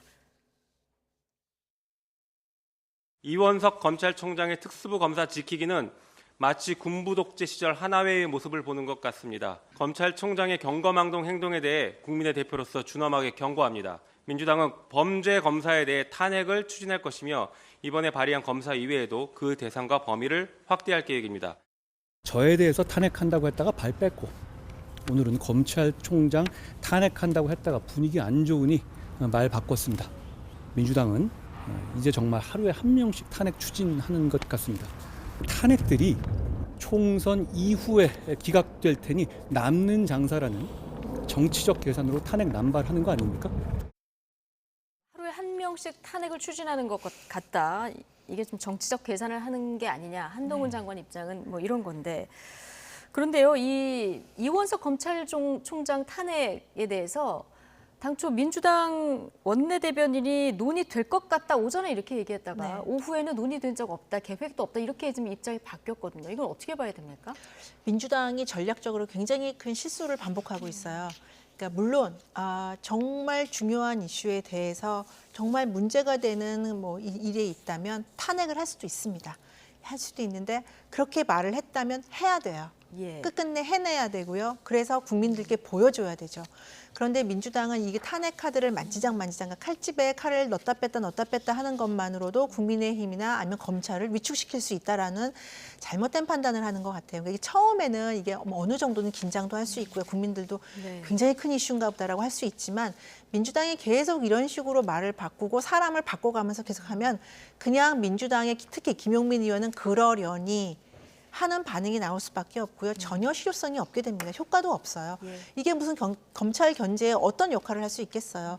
그래서 저는 민주당이 이제라도 전략 바꿔서 그냥 진지하게 비판할 점들은 비판하고 국정감사라든지 뭐 얼마든지 할 수 있지 않습니까? 대정부 질의라든지 해서 정확하게 비판할 점들을 지적을 해라. 이런 식으로 글쎄요. 검사들을 우롱하고 국민들을 우롱하는 이런 발언들을 배지를 달고 하는 거는 굉장히 국회의원으로서 자격이 부족하다는 걸 스스로 보여주는 것이다라고 봅니다. 한동훈 장관이 앞서 저 발언 외에도 만약 법무부가 자유민주주의를 파괴했다는 이유로 민주당에 대해서 위헌정당 심판을 청구하면 어떨 것 같은가 이런 말도 했거든요. 근데 이 위헌정당 심판 행정부의 또 견제 권한이다 이렇게 이제 알려져 있는데요. 이거를 한다라는 의미는 아니고 뭔가 비교하기 위해서 예를 든 겁니까? 글쎄요, 지금 민주당이 탄핵 카드를 너무 남발한다는 지적에 대해서는 저도 뭐 수긍할 수 있습니다. 이번에 경우에 보면 이동관 방통위원장 탄핵에 대해서는 저는 동의하지만 이정섭 차장검사에 대한 탄핵에 대해서는 동의하기가 매우 어렵습니다. 이건 저는 다시 재고했으면 좋겠어요. 그런데 지금 오늘 얘기한 것은 이 민주당 안에 강경파 의원인 김용민 의원이 얘기를 한 거고 그걸 또 대변인이 얘기를 했다가 30분 후에 다시 또 번복하고 이런 사태가 있었어요. 이건 이렇게 가면은 안 되는 거예요. 탄핵이라는 걸 그냥 아무 때나 해서는 안 되고 탄핵이라는 건 정치적 결정만으로 되는 게 아니고 또 헌법재판소의 결정이 필요하잖아요. 그것도 헌법과 법률의 중대한 직무상의 중대한 위법이 발견돼야 되는 거기 때문에 두 가지 요소, 정치적 요소와 이 법률적 기준 요소를 같이 해야 되는 것이지 이렇게 쓱 내놨다가 그냥 걷어들이고 이래서는 안 돼요. 그런데 한 장관도 똑같습니다. 이게 지금 정당 해산을 하겠다는 거 아니에요? 위헌 정당 심판을 청구하면 어떨 것 같은가 이 얘기인데 이걸 또 정부가 그냥 청구만 하면 헌법재판소가 다 그렇게 결정해 주나요? 이것도 똑같습니다. 정치적 판단과 법률적 기준이 있어야 되는 건데 그러니까 이 정도로 중에서 하지 말아야 되는 게 탄핵하고 이제 견주어서 얘기를 하는 그런 의미인 것 같아요. 두 가지를 그게 그 민주당도 그렇고 한동훈 법무장관도 그렇고 똑같은 거예요. 그리고 또 한동훈 장관이 이제 뭐라고 할 것 같으니까 제가 그렇게 얘기한 게 아니고 뭐 쳐다보는 것도 주의해야 된다고 본다 또 이렇게 말을 또 살짝 돌렸어요. 그러니까 한동훈 장관도 이렇게 경박하고 가볍게 대응을 하면 안 됩니다. 그러니까 지금 똑같은 잘못을 민주당과 한동훈 법무장관이 저는 하고 있다고 보고요. 이 듣는 국민들은 얼마나 놀라겠어요. 이거 뭐 정당을 해산해? 그리고 또 뭐 탄핵해? 이러지 말고 다 지금 한 템포씩 더 낮춰서 이런 얘기를 할 때 과연 이것이 맞는 얘기인가? 정치적으로 맞는가? 법률적으로 요건을 갖췄는가? 이런 것들을 생각하고 얘기를 해야죠. 너무 지금 발언들이 가벼워졌습니다. 탄핵의 엄중함을 비교하기 위해서 한 발언이라도 안 했으면 좋았을 뻔했다는 이제 의견이시고 그런데 한동훈 장관에 대한 민주당의 그 비난 수위가 오늘도 보면은 금수라는 표현도 나왔고요. 어린 너라는 표현도 나왔고 앞서 얘기한 송영길 전 대표는 나는 전세를 살고 한동훈 법무부 장관은 강남의 고급 아파트에 살고 있다 이러면서 도덕성하고 또 연계시키는 발언도 했는데 이건 민주당에 어떤 영향을 미칠까요? 그 이제 김용민 의원이 금수라는 발언했고요. 유정주 의원이라는 분이 어린 놈 이렇게 얘기를 했더라고요. 이런 말 하는 분은 뭐 본인 스스로의 인격을 스스로 깎아내리는 거기 때문에 뭐 더 이상 더 언급할 필요 없다고 생각을 하고요. 다만 저는 송영길 전 대표의 이 발언은 굉장히 문제가 있다는 생각을 듭니다. 그러면 대한민국이나 전 세계에서 조금 좋은 아파트를 살거나 좋은 거주 환경에 있는 분들은 모두 다 도덕적으로 문제가 있는 것이냐. 그분들의 재산 형성 과정에 대해서 도덕적으로 다 비판을 하는 것이고 사법적으로 문제를 일으키는 것이라서 저는 이 송영길 전 대표의 발언은 분명히 문제가 있다. 본인이 이건 해명을 해야 된다. 사과를 하고 국민들께 사과를 해야 된다라고 저는 봅니다. 예. 신경미 전 의원 의견 마지막으로 들어볼까요? 이 두 분 얘기는 적절하지 않아요. 예. 뭐 이렇게 얘기를 할 건 아니고요. 한동훈 장관의 가벼움, 한동훈 장관의 지나침 뭐 이런 거에 대해서는 따끔하게 얘기를 해야 되지만 이런 걸 가지고 이렇게 희롱하듯이 얘기하는 건 맞지 않습니다. 네.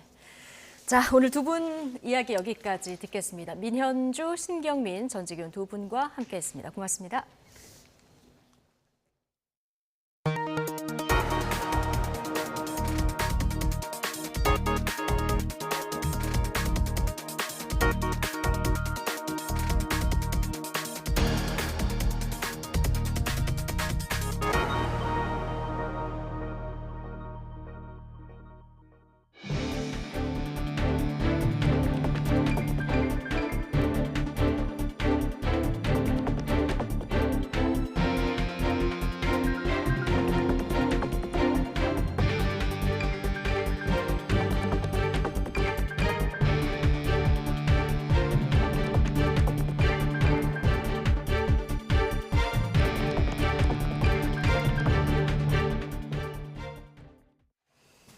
정부는 북한이 정찰 위성을 발사하면 9.19 남북 군사합의서상 공중에서의 대북 정찰 능력을 제한하는 조항의 효력을 정지시키는 방안을 검토하고 있는 것으로 확인됐습니다. 정부의 이 같은 방안은 북한이 정찰 위성 발사를 통해 대남 감시 능력을 키우는 상황에서 우리만 대북 정찰 능력을 제한하는 건 부적절하다는 판단에 따른 것으로 전해졌습니다. 북한의 정찰 위성 발사로 공중에서의 군사합의가 효력이 정지되면 군사분계선 일대에서의 군사연습을 중지한 나머지 조항도 영향을 받을 것으로 보입니다. 네, 반면 북한은 지난 9월 중순 이후 무력 도발을 중단한 채 비난 담화를 쏟아내며 말로만 대응하고 있습니다. 네, 다만 북한이 최근 기념일로 제정한 11월 18일 이른바 미사일 공업절을 전후해서 군사 정찰 위성 3차 발사에 나설 것이라는 관측이 나오고 있습니다. 최대유 기자입니다. 로이드 오스틴 미국 국방장관이 우리나라를 찾아 연례 국방회담인 한미안보협의회의를 연 데 이어 이튿날 한국 유엔사 국방장관 회의까지 열렸지만 북한의 무력 도발은 없었습니다. 대신 북한은 외무성 공보문 등을 통해 유엔사 해체를 주장하며 말폭탄을 쏟아내는 선에 그치고 있습니다. 앞서 한미연합 해상훈련은 물론 핵무장이 가능한 미국 전략폭격기 B-52H의 한반도 전개 당시에도 마찬가지였습니다. 올해 한미의 움직임에 사사건건 대응했던 모습은 온데간데 없고 김정은 국무위원장이 러시아를 방문했던 지난 9월 13일 단거리 탄도미사일 2발 발사를 끝으로 2달째 무력 도발 없이 잠잠한 모습입니다. 무엇보다 군사정찰 위성 3차 발사 성공을 위해 선택과 집중 전략을 택한 것으로 보입니다. 북한이 현재 경제 상황 등을 감안할 때는 그렇게 대응하는 것이 불가능하다라고 판단을 해서 자신들이 원하는 핵심 전략 무기인 화성 18과 군 위성, 정찰 위성 발사에 집중하고 있다라고 판단합니다. 약 1년 전인 지난해 11월 18일 북한은 대륙간 탄도미사일 ICBM 화성 17형 시험 발사에 성공했다고 주장했는데 김정은 위원장의 딸 주에도 이날 처음 공개석상에 모습을 드러냈습니다. 최근 북한이 이날을 아예 미사일 공업절이란 기념일로 지정하면서 일각에서는 오는 18일을 전후해 정찰 위성 3차 발사에 나설 가능성을 제기합니다. 북한이 공업절이라는 이름으로 몇 차례 지정을 한 적이 있습니다. 그래서 그러한 기념일 계기를 포함하여서 다양한 도발 가능성을 염두에 두고 감시 추적하고 있다고 말씀드리겠습니다. 다만 2번이나 발사에 실패하며 체면을 구겼던 만큼 기술적으로 완벽하다고 판단될 때까지 북한이 위성 발사를 미룰 가능성도 배제할 수 없습니다. 통상 위성 발사 전 국제해사기구 IMO 등의 관련 계획을 알렸던 전례에 비춰보면 정확한 3차 발사 시기는 국제기구의 발사 계획을 통보하는 시점에 드러날 전망입니다. YTN 최두입니다. 윤석열 대통령은 이번 주 미국 샌프란시스코에서 열리는 아시아태평양 경제협력체 APEC 정상회의에서 북한과 러시아 간 불법 무기 거래에 대해서 강력히 항의하겠다고 밝혔습니다. 윤 대통령은 APEC 정상회의 출국을 하루 앞둔 오늘 공개된 AP통신과의 서면 인터뷰에서 북러의 군사협력은 한반도와 동북아, 유럽 안보에 심각한 위협일 뿐 아니라 보편적 규칙의 국제 질서를 훼손하는 것이라고 지적했습니다. 그러면서 APEC 기간 많은 정상과 이 문제를 다루며 국제적 공조 방안을 논의하겠다고 말했습니다. 문재인 정부가 신재생 에너지 비율을 확대하겠다며 목표치를 무리하게 설정하거나 전기요금 인상 가능성을 축소해 발표한 것으로 감사원 감사 결과 드러났습니다. 한전을 비롯해 공공기관 임직원들이 태양광 발전소를 불법 운영하면서 이득을 챙긴 사실도 확인됐습니다. 이준혁 기자입니다. 문재인 정부는 지난 2017년 7월 탈원전으로 전기요금이 오를 수 있다는 논란이 불거지자 오해를 부식하겠다며 여당과 당정 협의를 열었습니다. 신재생에너지 비용은 갈수록 낮아질 거라며 향후 5년간 전기요금 인상은 없다고 공언했습니다.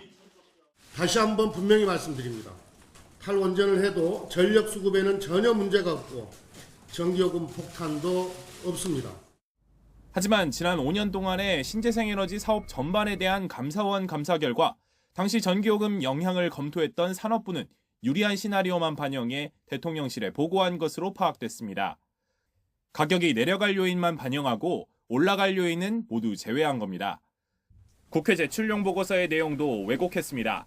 한전의 의뢰를 받고 외부 연구기관이 작성한 보고서에 신재생에너지에 따른 비용 증가 가능성이 언급되자 관련 부분 3분의 2를 임의로 삭제한 겁니다. 전기요금 인상 논란이 재현될 것을 우려하여 보고서 내용 중 신재생 확대에 따른 비용 증가 가능성을 언급한 부분을 삭제하여 제출한 비도 확인되었습니다. 산업부는 또 지난 2021년 실현 가능성이 거의 없다는 걸 알면서도 신재생에너지의 목표 비율을 20%대에서 30%대로 무리하게 끌어올려 발표했다고 감사원은 지적했습니다. 당시 담당자들은 감사원 조사에서 신재생 30%가 숙제로 할당된 상황이어서 실현 가능성은 고려할 수 없었다. 신재생 목표 상향은 정무적으로 접근했다라는 식으로 해명했는데 결국 1년 뒤 정권이 바뀌자 수치는 20%대로 되돌려졌습니다. 그동안 재생에너지 정책은 급속한 확대에 치중하여 비용 대비 비효율성, 개통 부담의 가중. 감사원은 이와 함께 한전에 포함한 에너지 관계기관의 임직원들이 몰래 태양광 사업을 겸직하거나 사업 추진 과정에서 특혜를 준 사례를 다수 적발했습니다.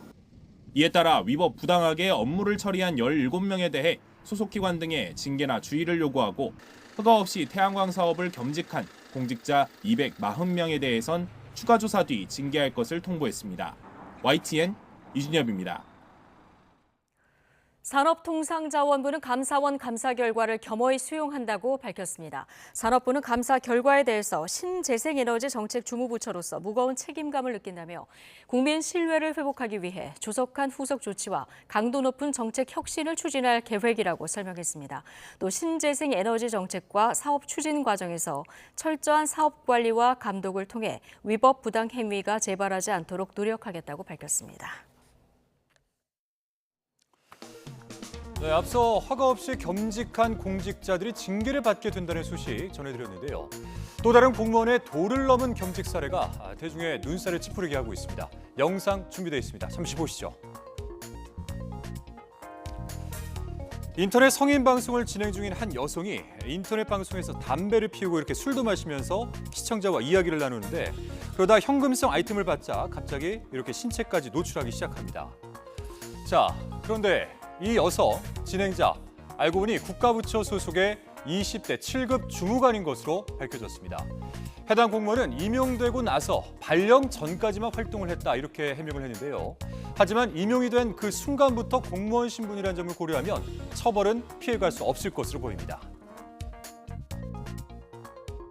기본적인 품위 유지라는 측면에서 문제가 있다고 생각이 되고요. 공직을 맡고 공익에 대한 활동을 하는 사람들이기 때문에 다른 직종보다는 높은 도덕성 윤리성이 요구가 되고. 네, 그렇다면 일반 직장인들은 어떨까요? 최근에 부수입에 대한 관심이 높아지면서 유튜브 한번 해볼까? 또는 온라인 구매에 대한 쇼핑몰 한번 해볼까? 이렇게 생각하시는 분들 많으실 것 같은데요. 실제로 트렌드 조사 결과에 따르면 전체적으로 부수입이나 겸직에 대해서 긍정적인 의견이 많은 걸 이렇게 볼 수 있습니다. 자, 그런데 쉽게 이렇게 접근할 일은 아닌 것 같습니다.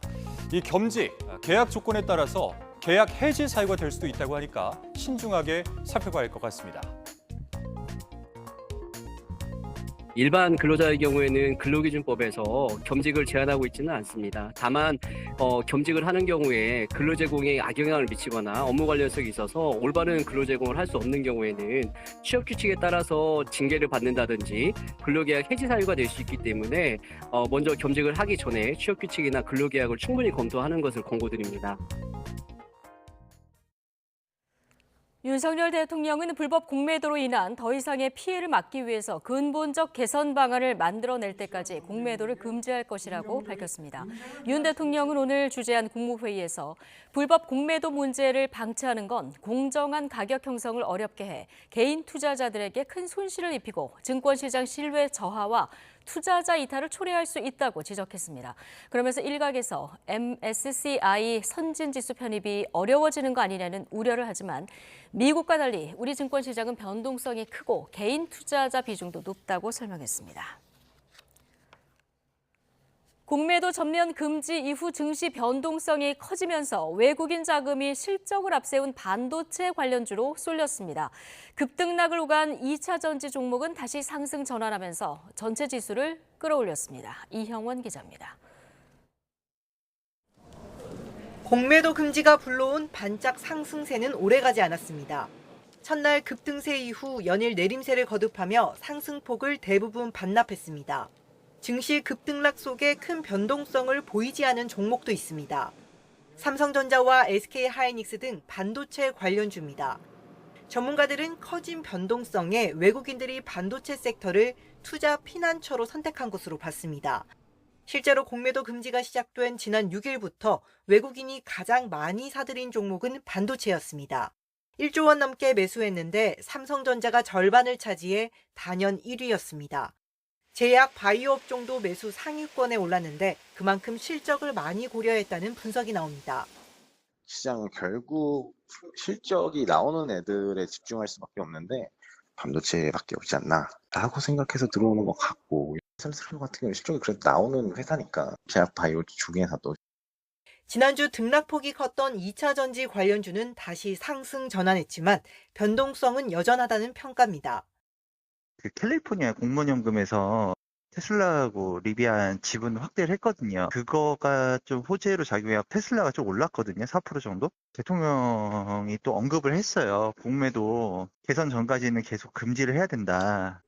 이런 대내외 변수로 2차 전지는 오르내림을 이어갈 거라는 견해가 지배적입니다.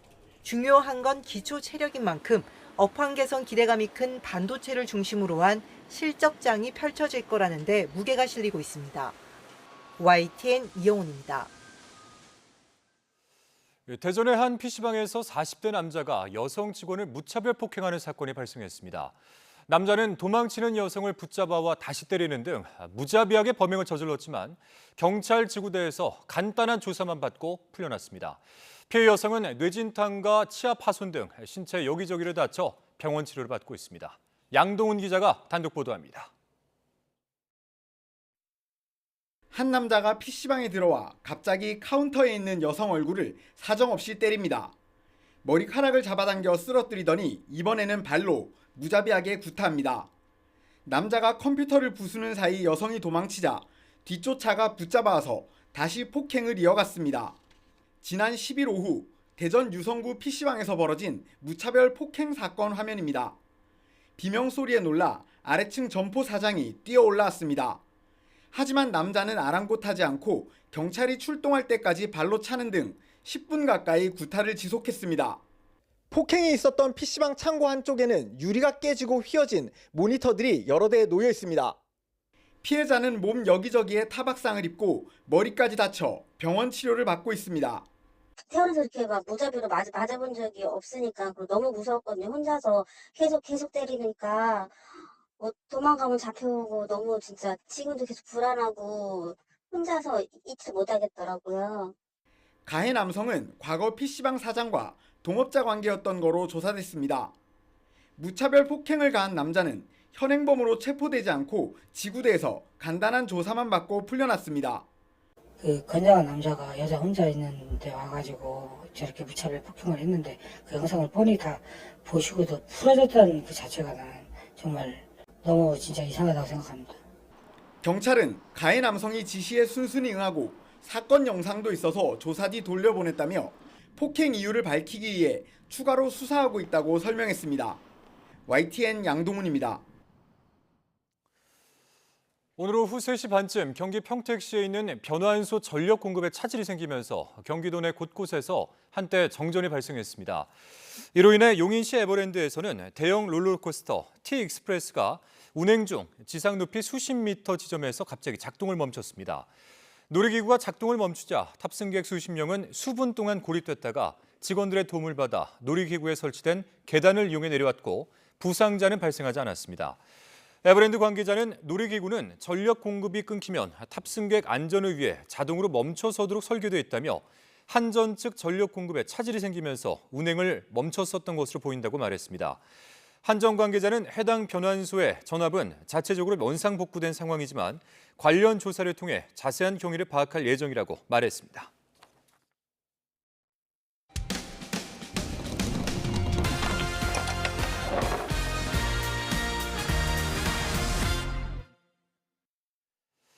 네, 지난 여름 대구의 한 병원에서 불이 났습니다. 직원들이 목숨을 걸고 환자를 대피시켜 다행히도 인명피해는 없었지만 주차타워는 모두 불에 탔는데요.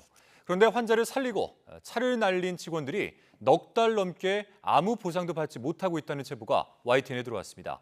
어떻게 된 일인지 제보는 Y 김근우 기자가 취재했습니다. 시뻘건 불길이 타오르고 검은 연기가 하늘 높이 치솟습니다. 지난 7월 대구 감삼동에 있는 병원 주차타워에서 불이 났습니다. 불이 났던 병원입니다. 넉 달이라는 시간이 흘렀지만 병원 건물과 연결된 주차타워에는 아직 화재로 인한 상처가 선명합니다. 쏟아지는 연기 속에서 환자를 구한 영웅은 직원과 의료진이었습니다. 하지만 돌아온 건 따뜻한 격려가 아닌 차가운 현실이었습니다. 환자들을 대피시키느라 주차타워에 세워둔 차를 미처 빼내지 못한 겁니다. 차를 통째로 날렸지만 보상은 한 푼도 받지 못했습니다. 그렇게 저희 직원들이 진짜 사명감 갖고 목숨 걸고 진짜 그 연기 마셔가면서 환자분들 다 대피시켰고 이 날짜까지 병원에서 어떠한 보상 얘기도 없고 이루어지지 않고 있습니다. 피해 직원들은 병원 측이 보상 절차를 설명하긴커녕 누가 피해를 받는지조차 숨기고 있다고 분통을 터뜨렸습니다. 보험회사에서 문자만 달랑 오고 한 번도 연락한 적 없습니다. 다른 분이 어떤 분이 이제 사고가 났는지 모른다고요. 서로 모릅니다. 병원 측이 화재보험을 들고도 보상을 못 해주는 건 철거 지연 탓입니다. 주차타워를 철거해야 화재 원인을 파악해 보험금을 청구할 수 있는데 병원 측이 관련 절차를 차일피일 미루고 있는 겁니다. 지하철 타고 갈아타고 그리고 제 차는 못 타는데 차 할부금을 매달 내야 되고 너무 속상하죠 진짜. 병원 측은 행정 절차에 시간이 오래 걸렸다며 철거 허가가 나오는 대로 피해자들에게 보상 절차를 설명하겠다고 밝혔습니다.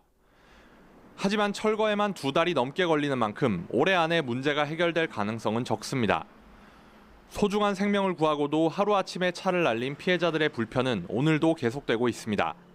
YTN 김근우입니다. 경찰이 서울 서초구 서희초 교사의 사망 사건에 대해서 범죄 혐의점이 없다고 보고 수사를 마무리 짓기로 했습니다.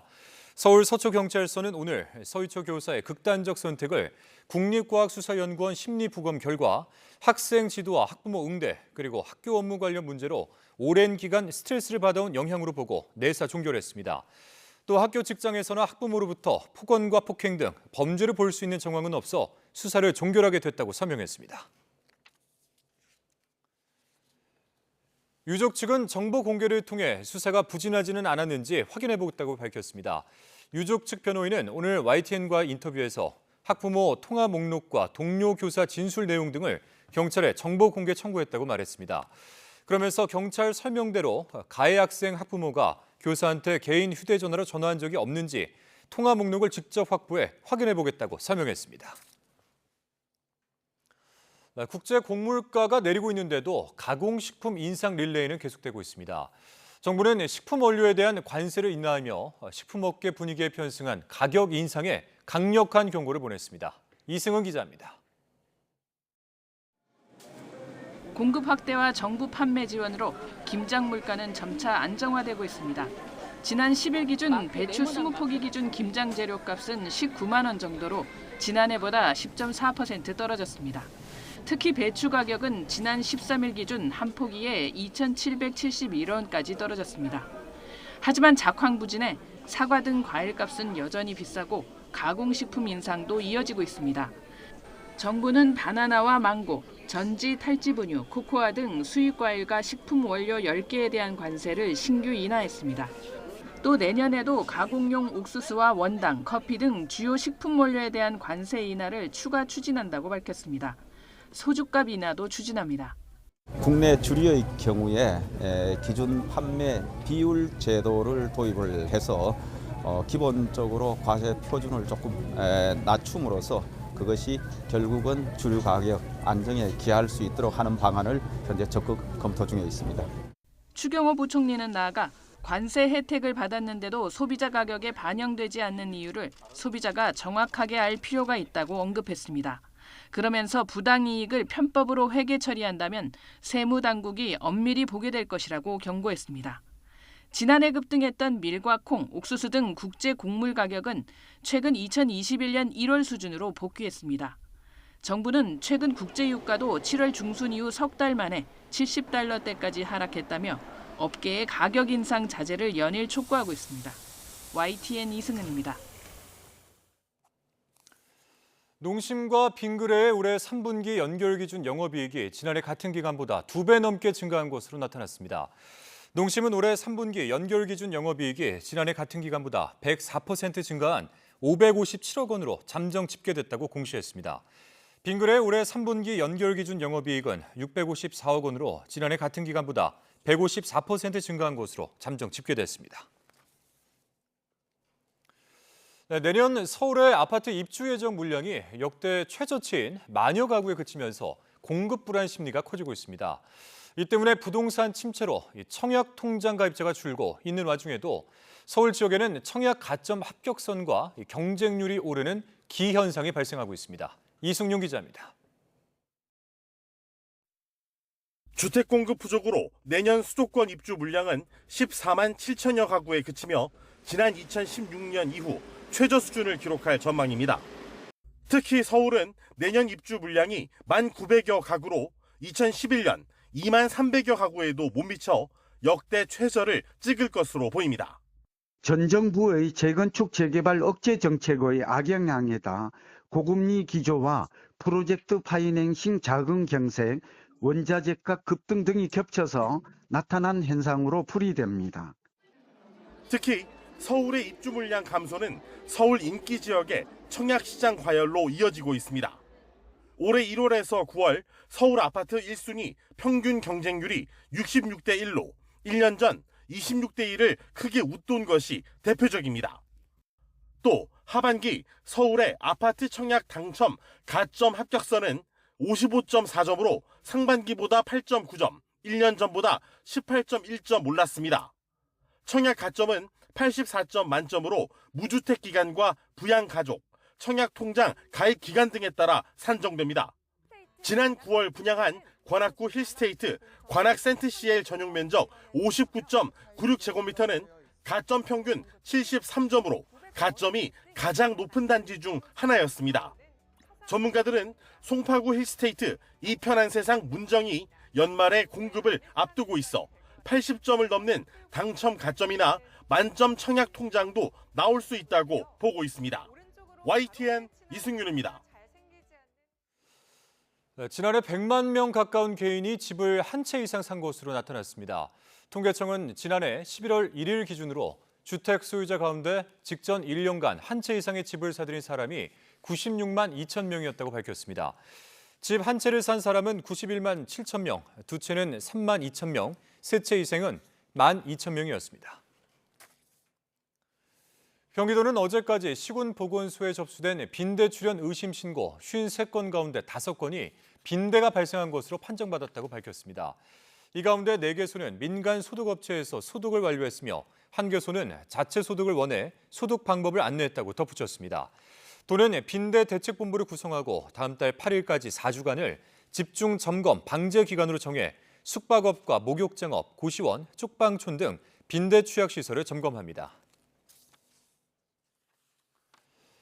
최근 빈대 출몰에 대한 시민 불안감이 커지자 서울시는 빈대가 발생하지 않은 숙박시설에 이른바 소비자 안심마크를 온라인 표기하는 방안을 추진합니다. 서울 2천여 곳 숙박업소를 대상으로 시작하고 이후 국내외 온라인 여행사와 포털 등으로 서비스를 확대할 예정입니다. 네, 올해 수능에서는 사상 처음으로 교도소 안에 소년 수용자들을 위한 별도 시험장이 운영됩니다. 소년수들은 지난 3월 문을 연 교도소 내 만델라 소년학교에서 수능 공부를 하며 출소 후 달라진 내일을 꿈꾸고 있습니다. 신지원 기자가 보도합니다. 칠판에 적힌 수학 공식을 꼼꼼히 공책에 정리하는 수험생들.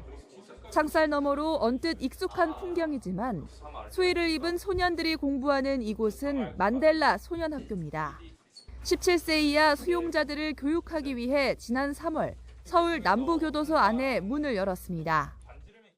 과연 잘 따라와 줄까라는 걱정이 들기도 했었는데 처음에 약간 그런 걱정을 할 필요가 왜 내가 이 걱정을 해야 됐지라는 정도로 애들도 되게 공부를 하려는 의지가 되게 많이 있는 것 같아서 소년수 37명이 검정고시와 대학 진학을 위해 공부하고 있는데 올해는 고졸 검정고시에 통과한 10명이 처음으로 수능 시험을 치릅니다. 수능 당일에는 교도소 안에 마련된 별도 시험장에서 감독관 지도를 받게 됩니다.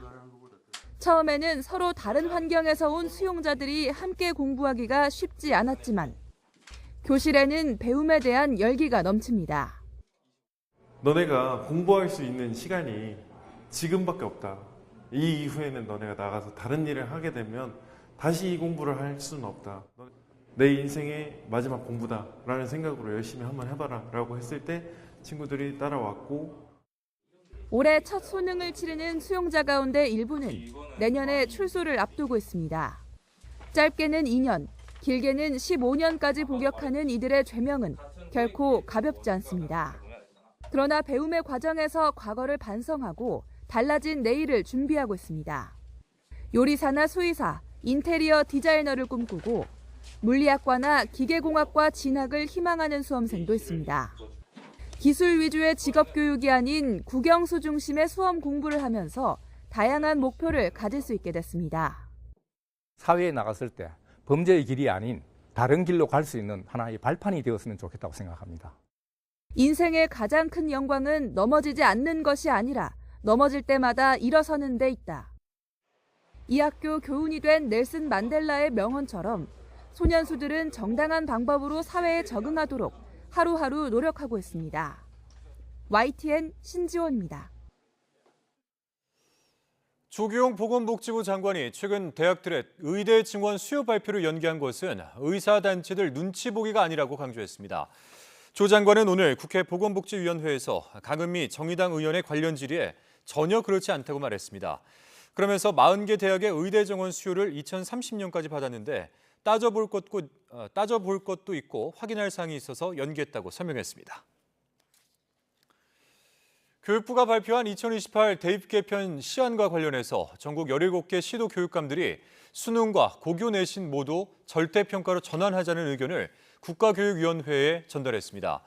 전국 시도교육감협의회는 수능의 평가 방식은 고등학교 교육과정과 연동해야 하고 고교 학점제가 안착하려면 학생이 성적 걱정 없이 진로 적성에 따라 과목을 선택할 수 있어야 한다며 이같이 요구했습니다.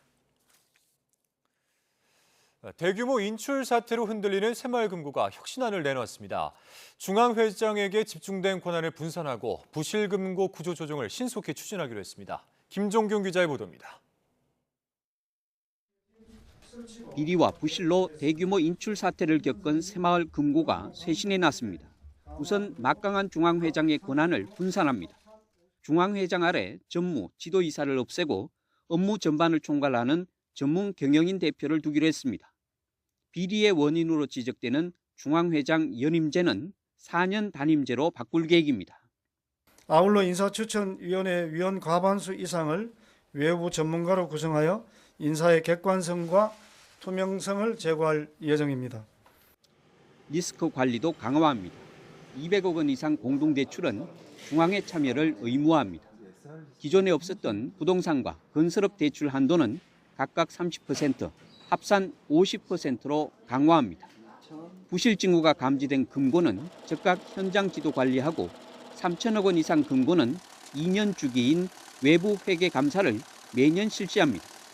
특히 부실이 심각한 금고는 신속한 구조조정을 통해 내년 1분기까지 합병을 마칠 예정입니다. 이때 합병되더라도 고객 예적금은 전액 보장됩니다. 다만 금융당국으로의 감독권 이관은 이번에도 무산됐습니다. 금융위원회를 바꾸겠다는 당초 계획이 없어지고 계속 행안부 소속으로 남게 됐기 때문에 금융기관에 대한 철저한 관리 감독을 못하는 것이 가장 큰 우려가 된다. 여전히 치명적인 한계가 있다는 지적입니다. 이번 혁신안으로 위기의 새마을금고가 국민 신뢰를 얼마나 회복할지 미지수입니다. YTN 김유길입니다. SPC그룹 자회사가 파리바게트 제빵기사들에게 노조 탈퇴를 종용했다는 의혹을 수사하는 검찰이 SPC그룹 전직 부사장을 소환했습니다. 서울중앙지방검찰청은 오늘 SPC그룹 전 부사장이자 계열사 SPC GFS의 비상근 고문인 A씨를 참고인 신분으로 불러 PB파트너즈에서 벌어진 노조 탈퇴 강요 의혹에 본사가 관여했는지 등을 조사했습니다. 지난 8일 SPC그룹 전무도 검찰에 출석해 참고인 조사를 받은 만큼 조만간 허영인 회장의 소환 가능성도 제기되고 있습니다. 울산해양경찰서는 마약류 관리법 위반 혐의로 중앙아시아 지역 국적의 동포 5명을 구속하고 1명을 불구속 입건했습니다. A씨 등은 지난해 11월부터 1년 동안 울산과 경북 경주 일대 아파트 건설 현장 외국인 노동자들에게 대마를 팔거나 피운 혐의를 받습니다. 경찰 조사 결과 A씨 등은 비교적 발급이 쉬운 방문 취업 비자로 우리나라에 들어와 SNS로 대마를 유통한 것으로 드러났습니다. 비상장 주식을 이용해 교묘한 수법으로 투자자들을 모아 돈을 가로챈 일당이 검찰에 넘겨졌습니다. 이들은 주식 투자 전문가라고 속여 피해자들에게 접근한 것으로 드러났습니다. 임형준 기자입니다. 유명 주식 투자자의 사무실이라는 곳을 경찰이 덮칩니다. 알고 보니 가짜 비상장 주식 투자 사기를 벌인 일당의 사무실이었습니다. 이거를 사기를 치려고 해서 경찰에 붙잡힌 투자 사기 일당은 모두 7명. 역할을 나눠 교묘히 투자자들에게 접근했습니다. 일당이 근거지로 삼았던 사무실입니다. 이들은 텔레그램에서 개인 연락처 5,000명분을 30만 원가량에 주고 산 뒤 문자 메시지나 전화로 피해자들에게 접근했습니다. 이벤트에 당첨됐다며 특정 회사의 비상장 주식 5주를 공짜로 나눠줬습니다. 그런 뒤 다른 사람이 한 주를 4만 원에 사겠다며 투자자에게 연락했습니다. 기업 공개가 확정돼 크게 오를 것으로 예상해 주식을 사모으고 있다는 겁니다. 다만 대량으로만 사겠다는 조건을 달았습니다. 이에 속은 투자자들은 이벤트 당첨으로 주식을 나눠준 곳에 연락했고 주식을 더 사겠다며 돈을 입금했습니다. 문제는 입금을 해도 주식을 주지도 않고 연락도 끊겼다는 점. 이벤트 당첨되었다고 그 10만 원 상당의 이제 경품을 지급한다 해가지고 투자한 금액은 4천만 원이고요. 이런 금액도 4천만 원입니다. 일당은 이 같은 수법으로 15명에게 5억 8천만 원을 받아 가로챘습니다. 대포 계좌, 대포폰 위주로 통신 수사와 금융 계좌를 분석해서 일치되는 장소를 이제 확인했고, 경찰은 총책 20대 남성 A씨 등 5명을 구속 송치하고 2명은 불구속 상태로 검찰에 넘겼습니다. 또 이 같은 조직이 전국에 더 있다는 단서를 확보하고 수사력을 모으고 있습니다. YTN 명준입니다. 초겨울 추위가 누그러지면서 수능 예비 소집일인 내일은 예년 수준의 늦가을 날씨가 이어지겠습니다. 서울 아침 기온이 2도로 오늘보다 3도가량 높아지며 큰 추위 없겠고 한낮에는 12도까지 오르는 등 오늘보다 공기가 조금 더 부드러워지겠습니다. 또 내일 새벽까지 서해안과 제주도에 빗방울이 조금 떨어질 뿐 대체로 맑은 하늘이 함께하겠습니다. 다만 동해안은 계속해서 대기가 무척 건조하겠고 중서부 지방에는 밤에 공기가 탁해지는 곳이 있겠습니다. 내일 아침 기온은 서울이 2도, 대전 3도, 광주 5도, 부산 6도로 예년과 비슷하거나 조금 낮겠고 중부와 영남에는 서리가 내리거나 얼음이 관측되는 곳이 있겠습니다. 낮 기온은 서울이 12도, 대전 13도, 광주 14도, 부산 16도로 예년과 비슷하겠고 일교차가 크게 벌어지겠습니다. 수능일 아침에는 기온이 더 오르겠지만 오전에 서쪽 지역을 시작으로 오후부터 전국에 추위를 부르는 비가 오겠고 돌풍과 벼락을 동반하며 요란하게 내릴 전망입니다. 날씨 정보였습니다. 화요일 뉴스나이트 마치겠습니다. 함께해 주신 여러분 고맙습니다.